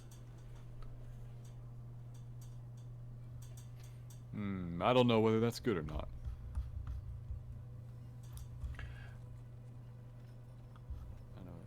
Cinder. Mm-hmm. Probably should have asked this earlier. Any bars in this direction? Do you know? Actually, I probably would know. I have an excellent memory for maps and geography and can always recall the general layout, terrain, settlements, and other features around you. So, Church, do I know of any pubs around here? You're not too far off from the Great Market. There's always food and drink there, if that's what you're looking for. What about bars where sailors hang out? Sailors hang out all over the place. It's not like a standard terrestrial dock town, like harbor town. Yeah. This is Scuttler's Rock. It's a spherical asteroid covered in a city. So there's while there are districts, aside from the very wealthy, nothing's like off limits. Gotcha. Okay. I'll mention that. Nothing is off limits. Great Market's probably the best bet for what you're looking for, though. Great Market. That sounds good. I think we can work with that. So what you're heading for right now, like if you take a right for the direction you're going, Cinder, you're going to end up in the dry dock area, right? Mm-hmm. There's a vast dry dock, basically. We'll say to the south of you. South, figuratively. If you continue going through the slums here, kind of at an eastern path, cutting through, you'll eventually get to the Great Market, which is huge. Like, it's stunningly large. If you continue on the pass through the slums, you're going to get to this place that you haven't spent a lot of time. You just know it's called the Draken Enclave. The Draken Enclave. Yeah, Dracon, Draken. Enclave, yeah. I'll mention that. But as you're conversing,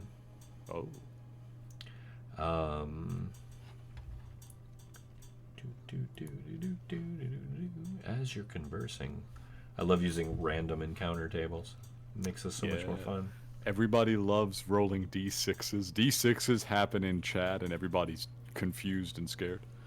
So as you're conversing, you see this kind of hunched old human sailor, this raggedy beard and a peg leg, and missing an eye and some fingers on his left hand, just wearing these old tattered like burlap scrubs and flies buzzing around him. He kind of looks up from this doorway of one of these shacks. He kind of starts stumbling over to you with this little tin cup that's dented and beaten, and starts kind of shaking it. You hear a couple coins inside kind of clanging around. He's, Alms for the poor sailor. I can't even feed myself anymore, sir. Do you have a couple copper for a sailor? Insight check. Go for it. Jimmy 20. need not make an insight check. He has a silver in his pocket for him. He's definitely begging for money. Yeah. So I will deposit a silver in the cup. You know, I'm very shortly I will either be dead or home. What's it to me at this point? So you drop a silver coin in the cup. Yeah. He kind of shakes it and looks down. You see his one eye go wide, and he goes, "Oh, glory be, sir! You've done me such a good service. Clank, clank, clank, clank. This is amazing, sir. Let me just give you a big hug here, sir. Please, please." And he leans in to kind of give you a hug. You just... I'll put my hand on his shoulder to keep him from the hug. I say, "Go get something to eat." So you see, like, you can smell him. It's like old sour wretch and beer. Slash me cringes in sympathy. So, if you want to, as always, this is always an option in my game. Yes. You may make a perception check. I make those. Don't I have never to. don't Or make the rest of us. too? Anybody who wants to. Okay. It's optional. This is gonna be hilarious. Yeah. Ouch. Yeah. All right. So, Draken. Everybody but Can you tell who's proficient? everybody but Draken and Cinder notices about 9 or 10 more beggars have just kind of stumbled out of various doorways, hearing the change hit this man's cup and his excitement. They're all starting to meander towards you, kind of closing in around you with their own cups in various states of dirt and filth and old injuries. They're just old sailors. "Oh, alms, charity upon you. Ta will bless you. Oh, alms. You just... All right, here we go. Are you ready for Take this? 5 silver out of my pocket and throw it on the ground in between all of them. No. No, this is rude. We just found our can crew. have advantage here. No, we can do better than a crew, actually. We can add. They can be free advertising to acquire a slightly better crew. Oh, I figured we could use them as like crew / Cannon picnic lunch. fodder. Jimmy is I good wanted to see a aligned. gunfight. I feel like it needs to be reiterated here. Jimmy is good aligned. He Are you doesn't sure want to about feed random people to the ship. Boring. The ship needs it though. I have great hunger, And Jimmy. we've got an opportunity to see a bum fight in person, like front row seats. Again, I have killed so many devils. Do I need to see bum fights? No, I have had my thrill personally. Nobody ever needs to see a bum fight. Heck, he's been in a few of them. I feel like the sword might have some things to say, like the cutlass might have some objections. I don't know what the action is yet. So the action is, here we go. So I spread the silver around generously and I say, "Make it known far and wide, boys. Jimmy Callons of the Gale is hiring, and he hires generously."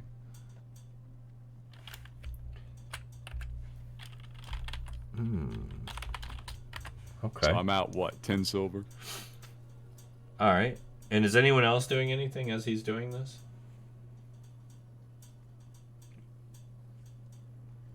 Just chilling. Rat, are you still throwing silver on the ground? No, I'll just chew on the end of my unlit cigar. All right. I'm just gonna keep an eye on my money pouch. All right. So Jimmy, you start just kind of dropping coins in their cups. I'm keeping moving. You don't want to get bogged down in a place like this. But I'm giving the spiel and handing out the silver as I go, just kind of chucking it I got pretty good aim. I can hit a cup from a distance. All right, so you're giving it out. Another 10 come out of the shadows and then the doorways, and their own cups and rags, and the smell is getting pretty bad. There's flies flying around everywhere. Oh, look, he's being generous, sir. Sir, I'm so hungry and thirsty. Oh, sir, could you spare a couple more for a wayward sailor? I will dole out another 10, but at that stage, our story is firmly established in their minds, and it will be time to dip. All right. This party has a lot of illusionists and rogues and people who can fly. I'm pretty sure we can pull that off. Istu's just trying to make the air smell a little better around themselves. Just, jeez. Istu. And Draken. Yes. Give me perception checks, please. Perception. Yes. Istu, on one. Okay.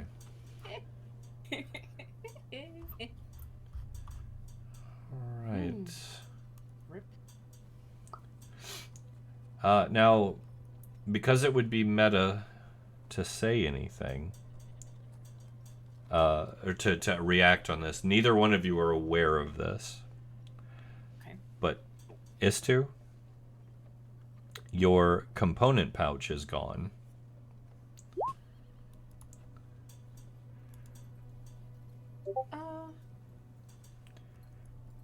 And Draken. Oh my. I forgot how much stuff you have. So Considering it's pretty much all in the bag of holding, and I said I was watching it.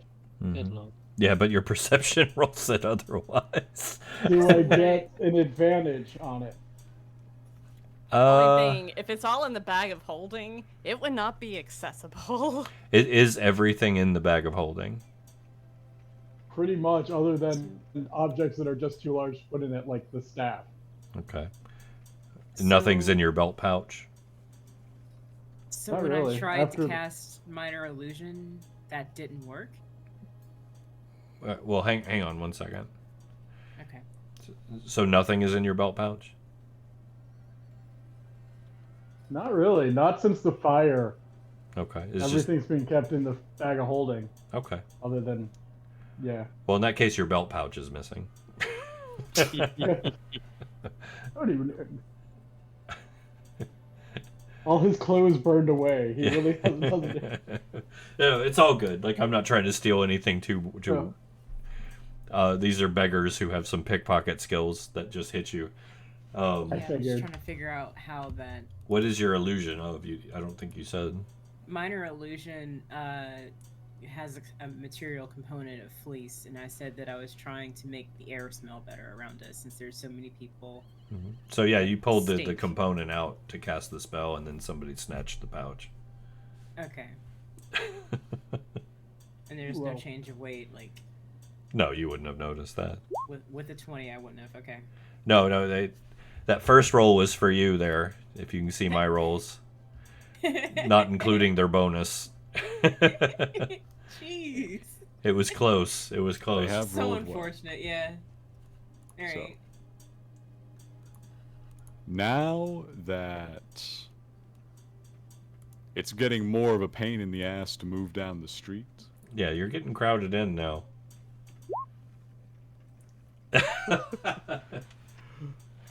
don't worry, I have numbers for this. All right. So yeah, are you say- spooking them? I'm gonna spook them back. I'm gonna say, all right, that was the end of my generosity. Spread the word. Oh, come. They run off. So terrible. All right, so they kind of scatter off, like I said, and you guys are. You can see them kind of hovering at the edges, like biting coins and looking at you with big smiles and kind of nodding, like, once you kind of get away from everyone else, if you want to give me some more, just I'll follow along. You can motion. Yeah. Well, we'll see what that got us. Got us down a component pouch and And a belt pouch. a belt pouch. But, the cost of doing business. All right. So are we carrying on? Yeah. I do cast Prestidigitation real quick to make it smell nicer around Is2. I literally was just trying to do that with, but okay. Yeah, you did catch. Well, yeah, you did cast it. And I'm helping. That's I'm being nice. Thank you. That's pretty rare. The next time it will be a fireball. Quit it. Oh, I'll return the fireball. Okay. Fireball wars. Let's go. It might be time for our break. PvP time. Oh my god, I'm gonna die. He probably will. I know you know I'm gonna die. All right. So yeah, we can do that. We can take our government sanctioned break. This is actually mandated directly from both Congress, the House of Representatives, the President, Parliament, the King of England, and Joe that lives a couple blocks down the way there. Yeah. It's Fuck in the union Joe. contract. We had this whole thing about it. He's got my vote. But we will be right back after this imaginary word from our sponsor. So while we're gone, I want you all to picture Skull Splitter dice floating in a cup of found familiar coffee Ooh. in an image uploaded onto Roll20. And then take that image in your mind, just rotate it a couple times. And then Rotate the die in your mind. Picture the running ads. roll a DC 30 to resist purchasing things from all of them. And we'll be right back. Don't touch that dial. Don't touch that dial. Stay tuned.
And we're back. Welcome back, everybody. Hey. Hey. Lola. So, when we left off, you had just abused homeless people. I had given them a lot of money and then scared them off, actually. Yeah, it is true. I'm just messing. You were very kind and generous. But welcome back. And, oh, Chance, look at you subscribing 26 months. That's a streak. Unbelievable. That is.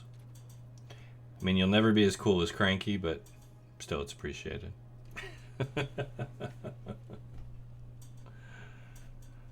So, that said, here we are. You guys were headed towards the Great Market, right? Yeah. Mm-hmm. All right. So, you begin to kind of cut through these narrow alleyways and lanes, basically through this very slum-ridden area. There are a lot of very destitute-looking folks here, of all manner of species and ethnicities all over the place. Most of these ramshackles look like they were built by hand using repurposed materials. The smell is terrible. It's old garbage. It's wet. It's urine, and all the nasty smells. As you're cutting through, they don't really mess with you too much. They're mainly minding their own business. You will see more beggars along the way here and there holding out their cans, but not quite so much the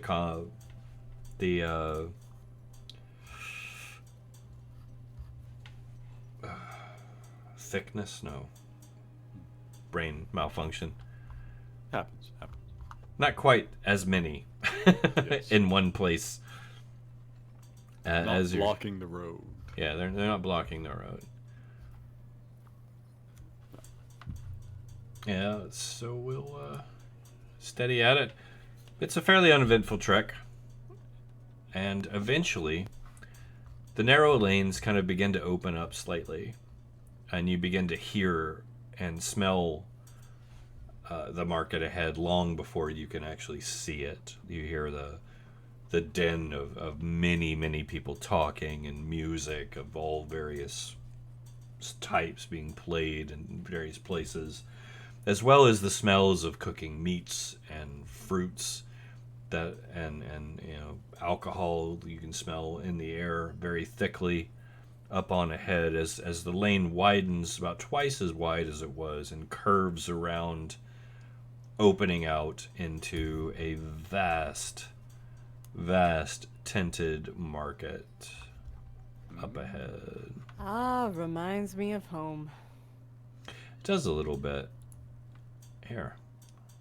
Boom, boom, boom, boom, boom, boom, boom. Visual aids.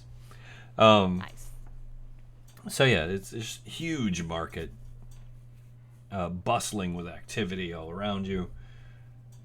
And you step into it. Nobody even really notices you there. There's just so much activity. And once again, you can smell the food, and it's delectable. There's a lot of it smells really good. Some of it does not smell so good, but there's a lot of different species and cultures represented here. Very nice. So, we're looking for something very specific. We're looking for, and this is a thing about sailors, of any time and any disposition.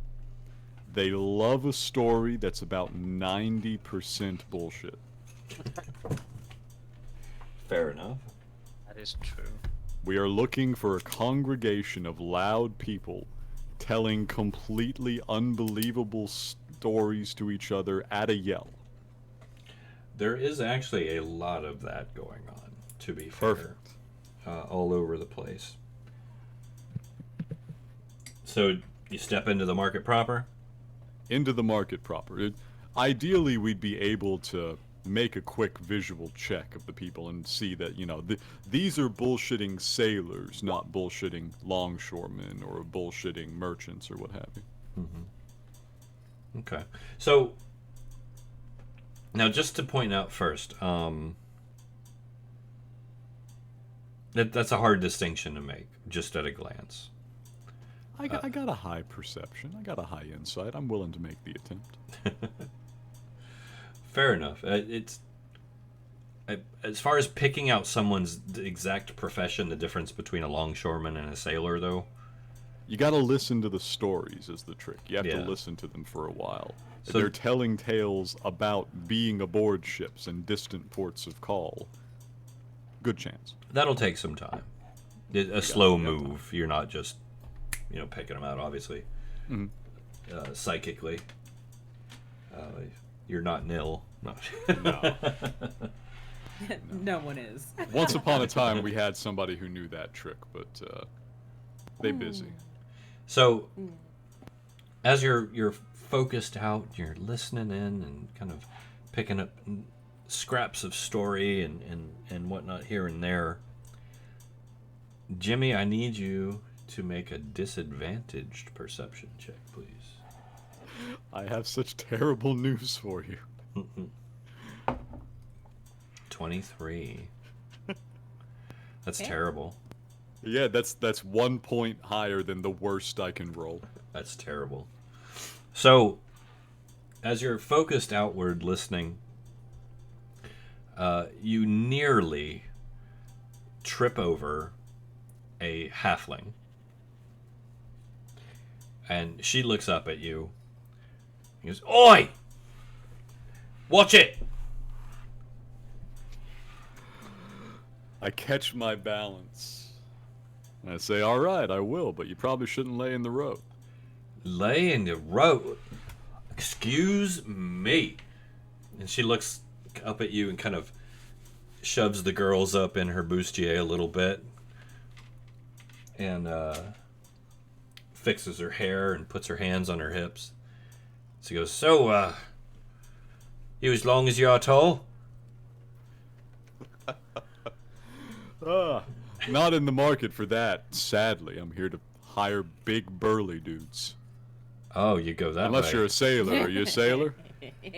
Sorry, you didn't look like you went that way. I mean, it's a little disappointing, but I point you in the right direction, though, if you're looking for a nice burly man. I need him fearless. Well, obviously.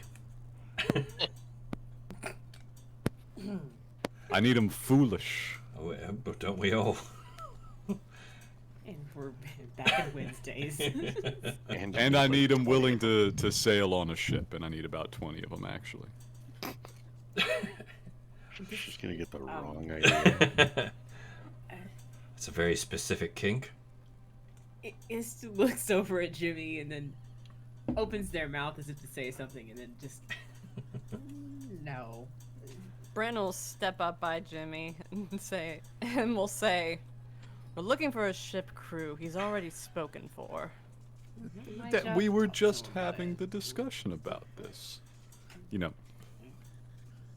Jimmy likes to play around a little bit, but generally speaking, a lady of the night is going to know exactly where the sailors are. So she's actually distracted now by Bren. She's looking Bren up and down, and it a little challengingly. And she's kind of shoves the little tiny poofs of her shoulders up of her shirt there, and once again readjusts the girls. She's kind of looking Bren up and down, maybe a little jealously. Kind of situates her skirt a little bit and says, "You his lady, then?" She is, and you'll have to forgive her. I'm quite the catch, you see, so she gets defensive. Oh, you've got a nice big bulge in your money pouch there. It diminishes by the second as I hang out here, sadly. But it's a shame of it, none of it's coming my way, but so Jimmy be it. pulls a silver. You seem reasonable. Wait, right here? Nah. Where can I hire a crew? Where do you pick up your clientele? Well, yeah, I'm quite desirable myself. They come to me. Well, they come to you. Mm-hmm. Ah. Must have quite the clientele. Do you get a lot of sailors? Or do you get mostly local Johns? Well, no, that's client privilege there, isn't it? Jimmy looks at his silver. I'm not sure whose picture is on this, actually. Some damned king or another. I think they get royal prerogatives over client privilege. I was gonna say, let's not even go with who's on the money. There's no telling in this game. Money and sigil comes from everywhere, so Jimmy's silvers are probably looking very different from one another. It's measured by weight. Yeah. Some of them get cut in half because they're too large in the local, like, coinage. Gotta reduce them to standard. So, she looks at you and goes, look, Mr. Chevalier ain't one to mess with. She got strict rules, right? And you ain't supposed to go against them.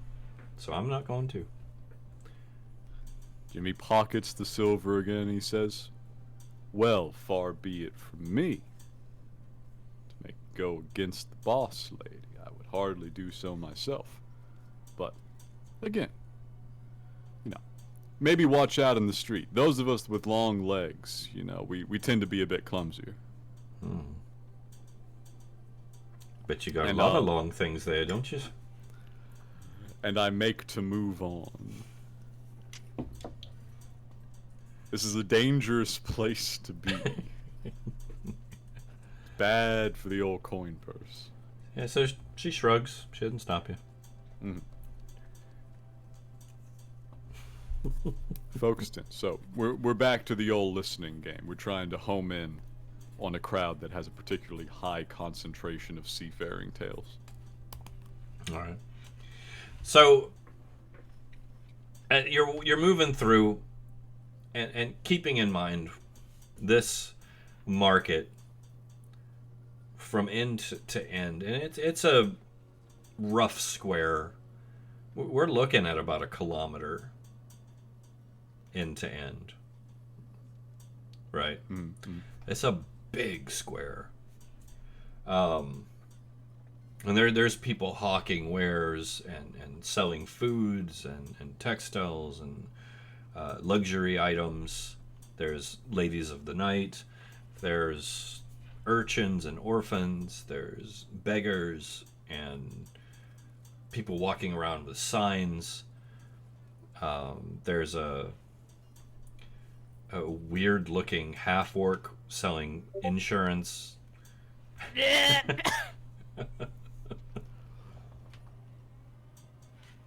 As we walk around listening, by chance, is his delivery familiar? No. It appears to be a franchise. Oh, okay. Good for him. Bryn's going to glance, cock her eyebrow, and then look over to Jimmy. Of all the things that could have survived from Cairn, a mimic ship and health insurance. It's a life insurance, wasn't it? Yeah, well, you know, a little bit both. What a legacy. Sounds like a racket. It is. Very successful one, though. So, I will say this. As you're walking around, you're listening. You notice you're being tailed. As is common. Well, it's not that you're being tailed so much as what's tailing you. Do tell. It's an illithid.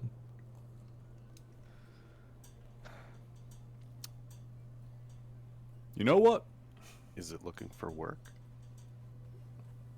He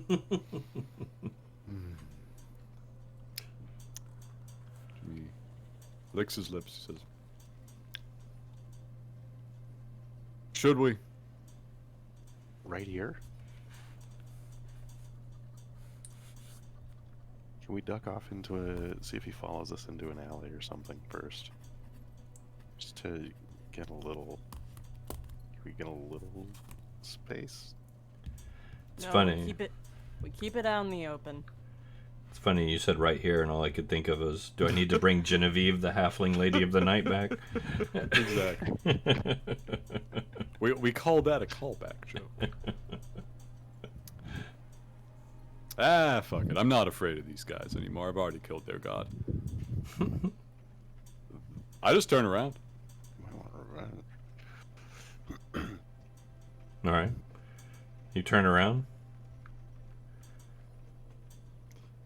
Does the Illithid continue to approach, or does it act nonchalant? I have no idea what a nonchalant Illithid looks like. Well, they're very hard to read anyway.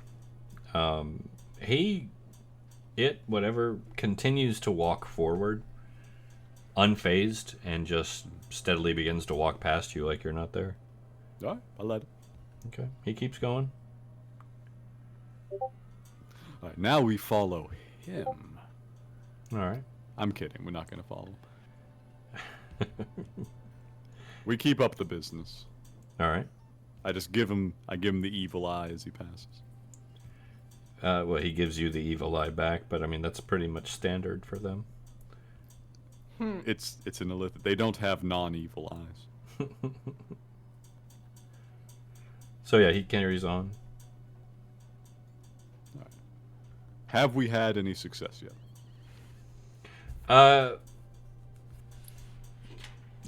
ahead, you do hear a great bit of boisterous, raucous noise. In the middle of the market, there's this kind of a square, very center, a square of actual buildings, and every one of these buildings is a large kind of extended front, like a decking kind of that goes around the entire square with railings and step-ups that go into it. And all within the center of this mass of structures are these basically like outdoor pubs. And there's a couple like houses of ill repute and whatnot that you can go into that actually go into the central part. But for the most part, this is, for lack of a better term, it's like party central. There is singing and carousing and some people fighting and some other things I won't mention going on if you look hard enough. But yeah, this seems to be the decadent center of the market. Perfect. So, here's the traditional way of starting a story at the bar. Interrupting somebody else's story at the bar. All right. So I just find somebody who's already bullshitting, and I cut in with, the traditional call of the bullshit artist. You think that's a story? Let me tell you about some shit that actually happened. Uh-oh. We find, Performance of 20, huh? Yes.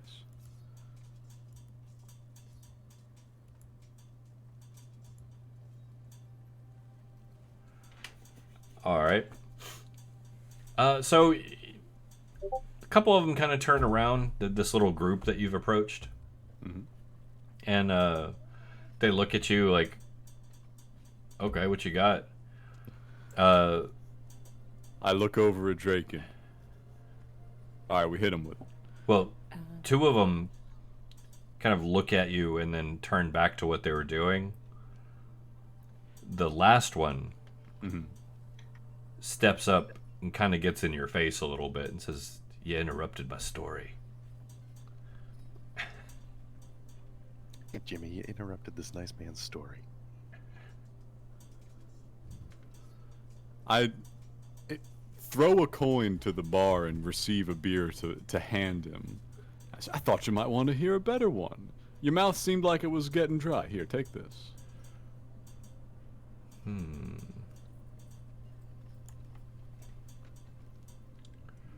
These are my people, Can I do a thing? What? I don't know if this is sleight of hand or not. As Jimmy's handing the beer over, just dink. What are you hitting with chill touch? Just chilling the beer. Yeah, just. So that's not cold. So It is death. that's necrotic damage. It's chill touch is descriptive. Oh my god! I didn't read the text. Prestidigitation would chill it. I see. I thought maybe you were. That one. I thought maybe you were trying to, I don't know, start a fight. No, Yeah, we're not no, there no, yet. no. We're not Yeah, there yet. no, that would be. I mean, anything. If I had anything close, it would be minor illusion. But that doesn't really create cold, so never mind. Whoa, this got is serious real fast. About as serious as fireball. Let me heat that up for you. Oh my god. So no, I slide him the beer and I start to expand the audience a bit. All right. Prestidigitation's got a 10-foot range. Bryn will blast it to chill it. Okay. So you'll chill it. Frosty mug. Yeah. All right. So, I'll give it to you. He swipes it out of your hand and says, "It better be good, or afraid I might have to kick you into the dirt." Don't worry, it's a really good one. All right. So now, while you're telling your story, Yes. I want anybody who wants to give me a perception roll. Only if Can you I want to. make one, or should I not? You're more than welcome.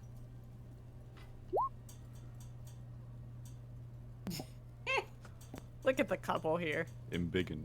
I feel like I don't even have to. Draken. Yeah, I mean, why would you, right? Like, Draken is not very perceptive. he never has been. No. He doesn't need to. He's doing the shadow puppets. They take a lot of focus. Cinder even with the 21. Oh my god. Nice. And that's 20. Wow. nice. So let's see here. Istu, Jimmy, Bryn, and Cinder. While Jimmy is telling his story, and of course this is nowhere near you at the time, but while he's telling his story, there's this very small humanoid creature bounding around the area. He's got slightly pointed ears, and his hair is tied up in a big top knot. He's carrying this weird, looks like a slingshot on the end of a staff on his back, and he's just bounding around, mouth running wild. But you notice that he is just sticky fingering anything that gets in his path, and nobody is noticing. Oh no. You did not. He's in the middle of doing it right now. Istu would like to check their. Istu would like to check their pockets to make sure that I have not been sticky fingered at the sight of said sticky fingering. You will notice your component pouch is missing. Panic. Panic. Guys. If Bryn doesn't have anything that she cares about in her pockets, she's going to stuff it in her pockets right now and put her hands in there too. And keep an eye on that Cinder that you just brought out, 'cause fuck you. I've been whooshed, guys. My component pouch is gone. Well, the only thing I've got worthwhile having is the sword, and he What can am I take gonna that. I'll go anywhere. What am I gonna do? So while the drama is playing out in the background, we're giving them the business. Our story is already kind of exciting, and I'm embellishing it with outright lies. We do have a request from the audience that this is meant to be a musical number. Can you do that? Oh, no, not at all. Not even Jimmy can do that. He's an actor, not a musician. We tried. He does the voices. We tried, Cranky. We tried. I don't have that. If you want a musical number, stick around for whenever we start the next Cairn campaign. I'll be playing a harmonica-wielding cowboy.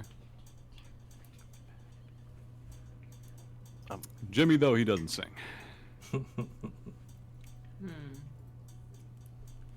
But we're giving him the works. All right. You know, we do the big shadow puppet for the dragon.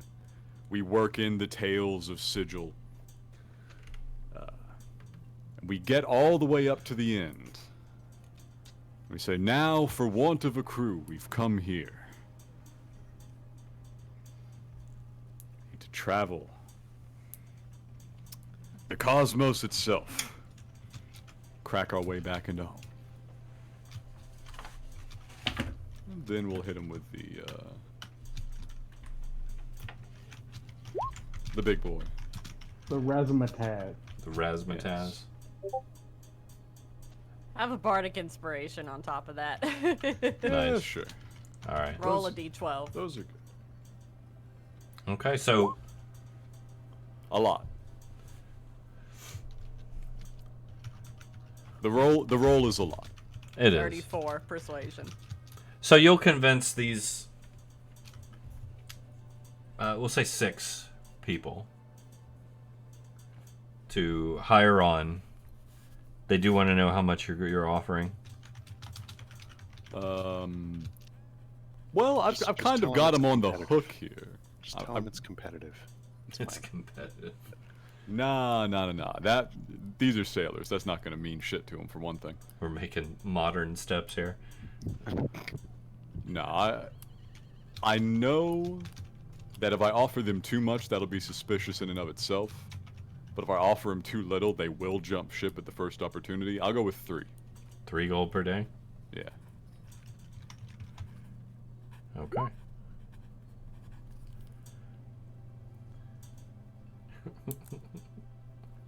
This too is still panicking. Oh, the component pouch. Didn't that go with the previous beggars? It did, It but did. but This S2 dude does didn't not know that. notice. They were completely blissfully unaware. Ah, Same with Draken's belt pouch. Still all unaware. it takes. It's still unaware. But yeah, the little creature's still bounding around. Mouth running like mad. Most people shoo him away as soon as he gets close if they notice him. But he's strangely unintimidated by even the largest, creepiest person here.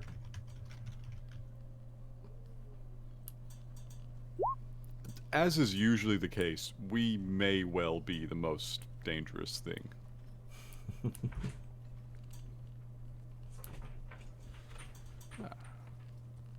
So, having made the initial arrangements and told them where the ship is, Okay. let's say we agree to have them report the next morning. They have morning here? Church, do they have morning here? No. What do they have here for time? We'll say we'll run in the standard 24-hour cycle for ease of use. But there is no like orbiting or suns or anything. It's just kind of out here amongst the cosmos. All the we get light 'em to- sources are terrestrial based. We get them to report back in 24 hours to the ship. Okay. They agree to your terms. All right, 6. That's a start. I return to the group.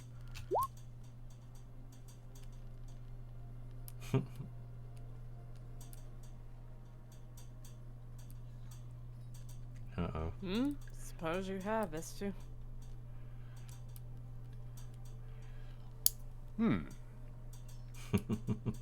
Component pouch, you say? Yes. Can I try to pickpocket the small creature? Well, you have to. The small creature's actually headed you guys' way. It's a sodding Kender rat. And Brand's going to nod its way. He's bounding his way over, smiling from ear to ear. All right, I'm gonna try and brush past it and acquire its spoils. Okay. So as you move close, he stops and looks up at you. Oh, come on. I can't do it stealthily. I'm pretty smooth. No, he was already heading towards you. His eyes were like directly on you guys. Oh, so he was not trying to come pick our pockets. He was coming to actually talk to us. Oh, he's talking to everybody. He loves hold. You casting hold person on him? Not yet. Just getting it ready. Just getting it ready? Okay. So he stops as you move towards him and kind of puts his hands on his hips. Well, look at you guys. I bet you've come a long way to get here, haven't you? Oh, so long. So long. Well, you might have overheard the story if you weren't too busy. I did, actually. I heard a story about a whale and a bouncing creature that has 2 legs, and I think there was a fish of some kind in there. There was a fish. No, that was true. That was in there. It's amazing. Anyway, that's kind of neither here nor there. I have a story for you guys. There was this one time I was moving through this weird like tunnel thing. There was dwarves down there, and he starts kind of meandering about while he's talking with his hands gesturing wildly. And while I was down there, these things came out of the walls, and they were made of rocks, and they moved like people, just stomping and stomping and stomping, and it was insane. And they just kind of went. Uh-oh, look at you with the sleight of hand roll. Is that your pickpocket attempt? Yeah, I'm getting out in advance. Okay. He snatches your hand. He's got a +12. Yes. He's looking like me out here. He snatches your hand and goes, now, if you wanted to see it, I would have shown you just for asking. It would seem rude to not really try my skills against another professional. Maybe. I'm not gonna lie to you here. I'm about to lie to him, by the way. All right.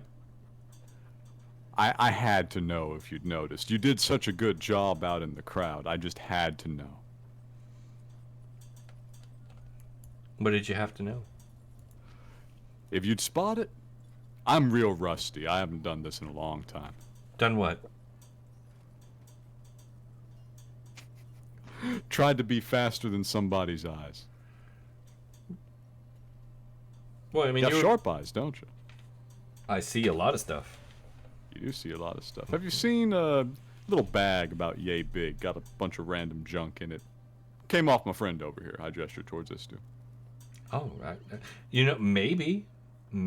Let's have a look. And he swipes everything off the nearby table, just sends it all crashing onto the floor. And he pulls his backpack off and just dumps it on the table. All manner of shit just comes tumbling out. Cups and knives and cutlery and pictures and scrolls and rings and coins and gems. Like just a menagerie of all things shiny. Some of it's worthless, some of it's not, but it's like he doesn't even care. And he just dumps it all out on the table and starts kind of sifting through. Is it anything like this? Well, I'll look over at Istu and I say, recognize anything?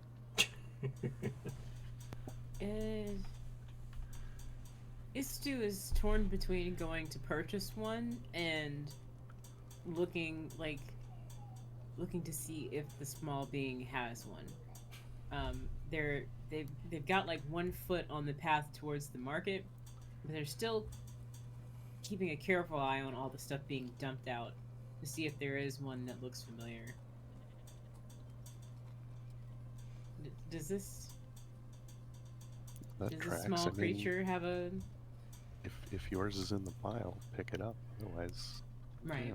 You Are you looking through it? Jimmy just asked you if you saw it, so. Yes. All right. Give me an investigation roll. Okay, let's see how bad I am at this. Oh. Meh. I'm gonna have to use a point for that. That Wah. sucks. Wah, wah, wah. Wow, what a shame. What a shame. Yeah. Slightly better, but at least I didn't break a finger. I have a guidance. And Asia, go ahead, add Roll your a d4. Add your d4 there. Hey! Rolling below a There you 10 go. on a d20 couldn't be me. An 18. Jeez. All right. So, let me see here.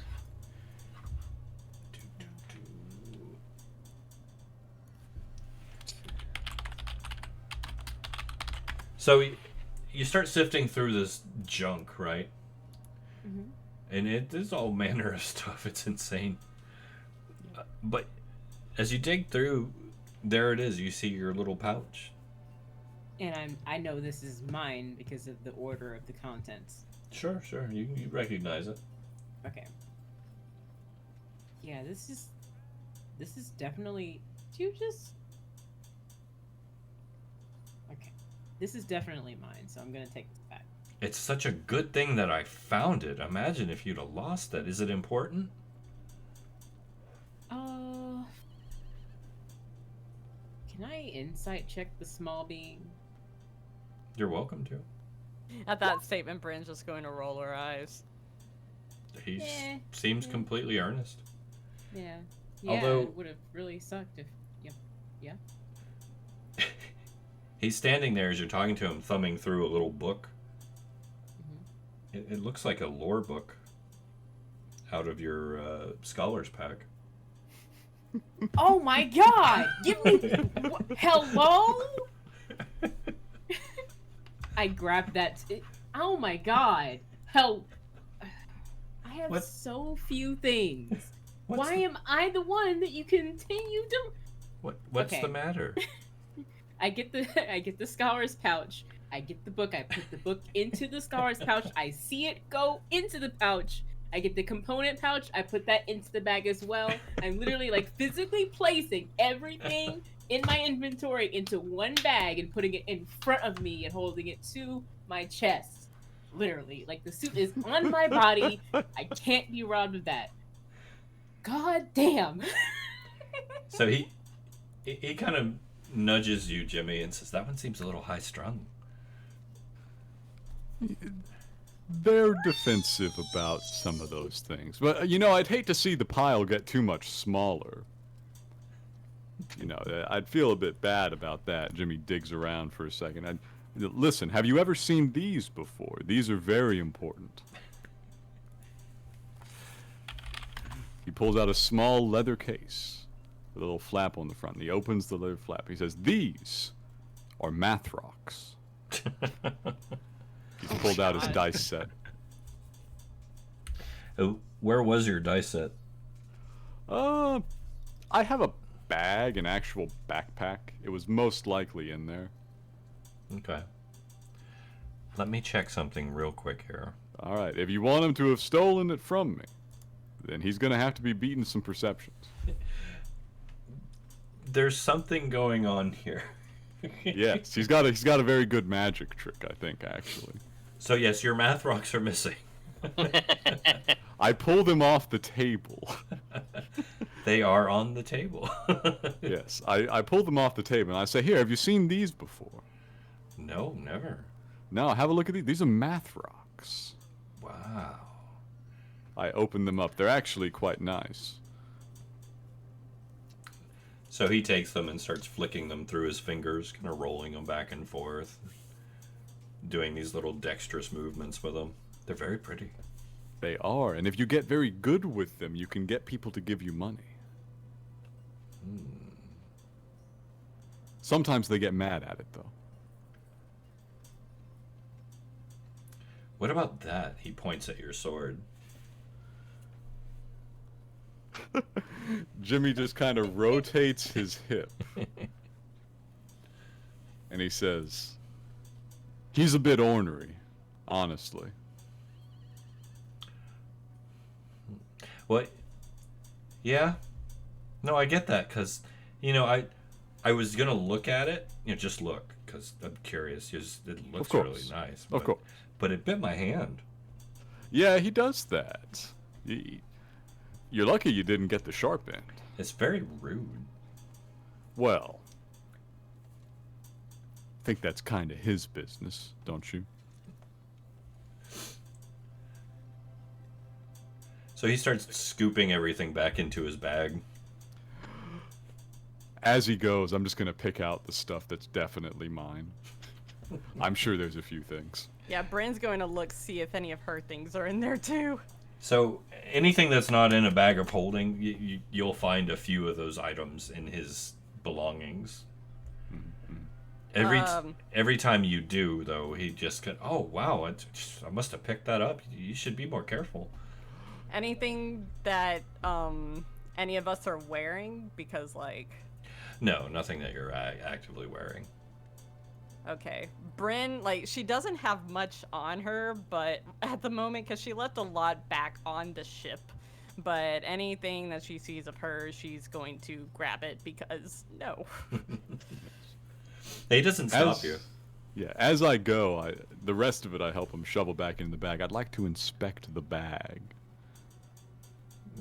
Okay. How are you inspecting it? I'm gonna give it a look over. My arcana is awful, but, I can tell quality. Alright. Go for it. Give me it. Are you doing a magic, wondering if it's a magic item? Jimmy suspects it's a magic item, but he doesn't really have the necessary background knowledge to determine that. What he's doing is, he's inspecting for the things that he usually assumes come with being a magic item, which is very high make and quality. It's ratty. Ratty piece of junk? It's ratty. I mean, it's solid, but it's ratty. It's seen a lot of use, you can tell. Okay. Right, in that case, he's not too suspicious of it. He finishes, picking stuff out, shoveling the other stuff back in the bag. As he helps him put the bag back on. What's your name? Pilfer? That makes sense. What you do, Pilfer? Me? What you do for a living? Pilfering. I breathe? No, that keeps you living. What keeps you eating? Forks. Mmm. Wait. Spoons. No. Sometimes. It really depends. I have both. Do you need one? Okay. No, I'm good. Well, actually, I probably don't, but I can find one later. It's okay. I'm a jester. That you are. Certainly, you keep them entertained enough. I'm quite funny. You should see me go. Oh, I've been watching.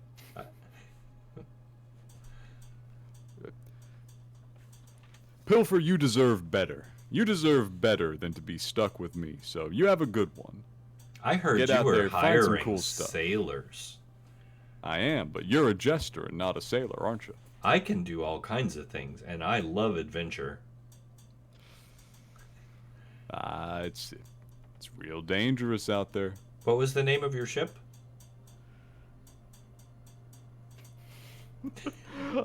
I make up a different one. I tell him the name of a ship we walked past to get here. Give me a deception check.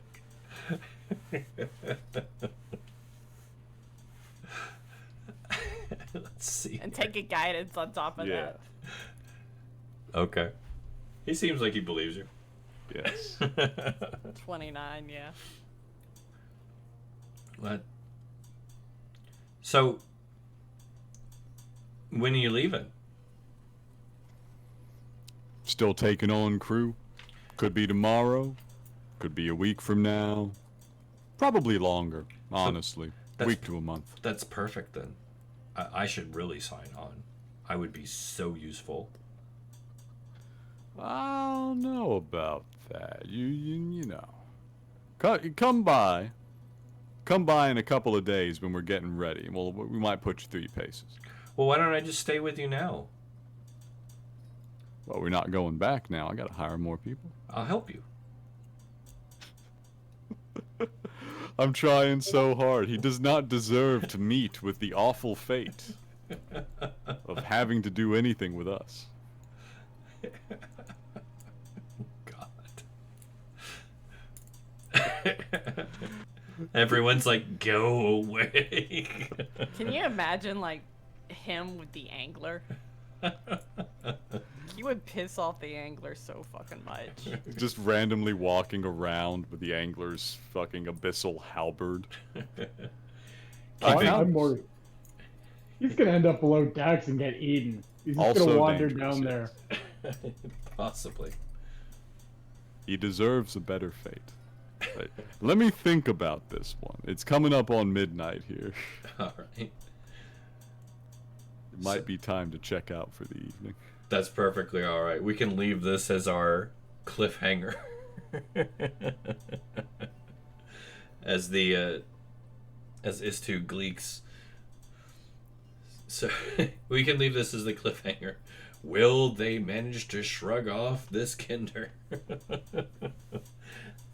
The most dangerous foe they have faced yet.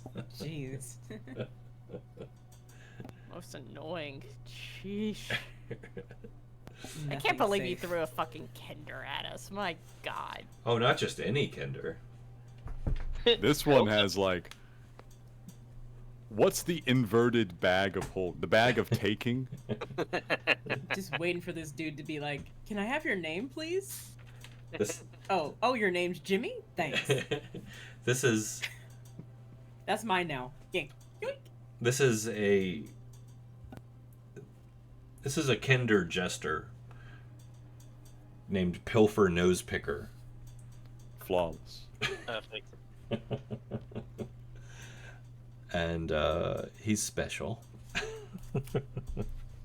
I hope his specialness is proof against the terrors. Well, I mean, they are immune to fear. Well, you know, that might help. That might help a lot. Yeah. It's one of the things that makes them even more annoying.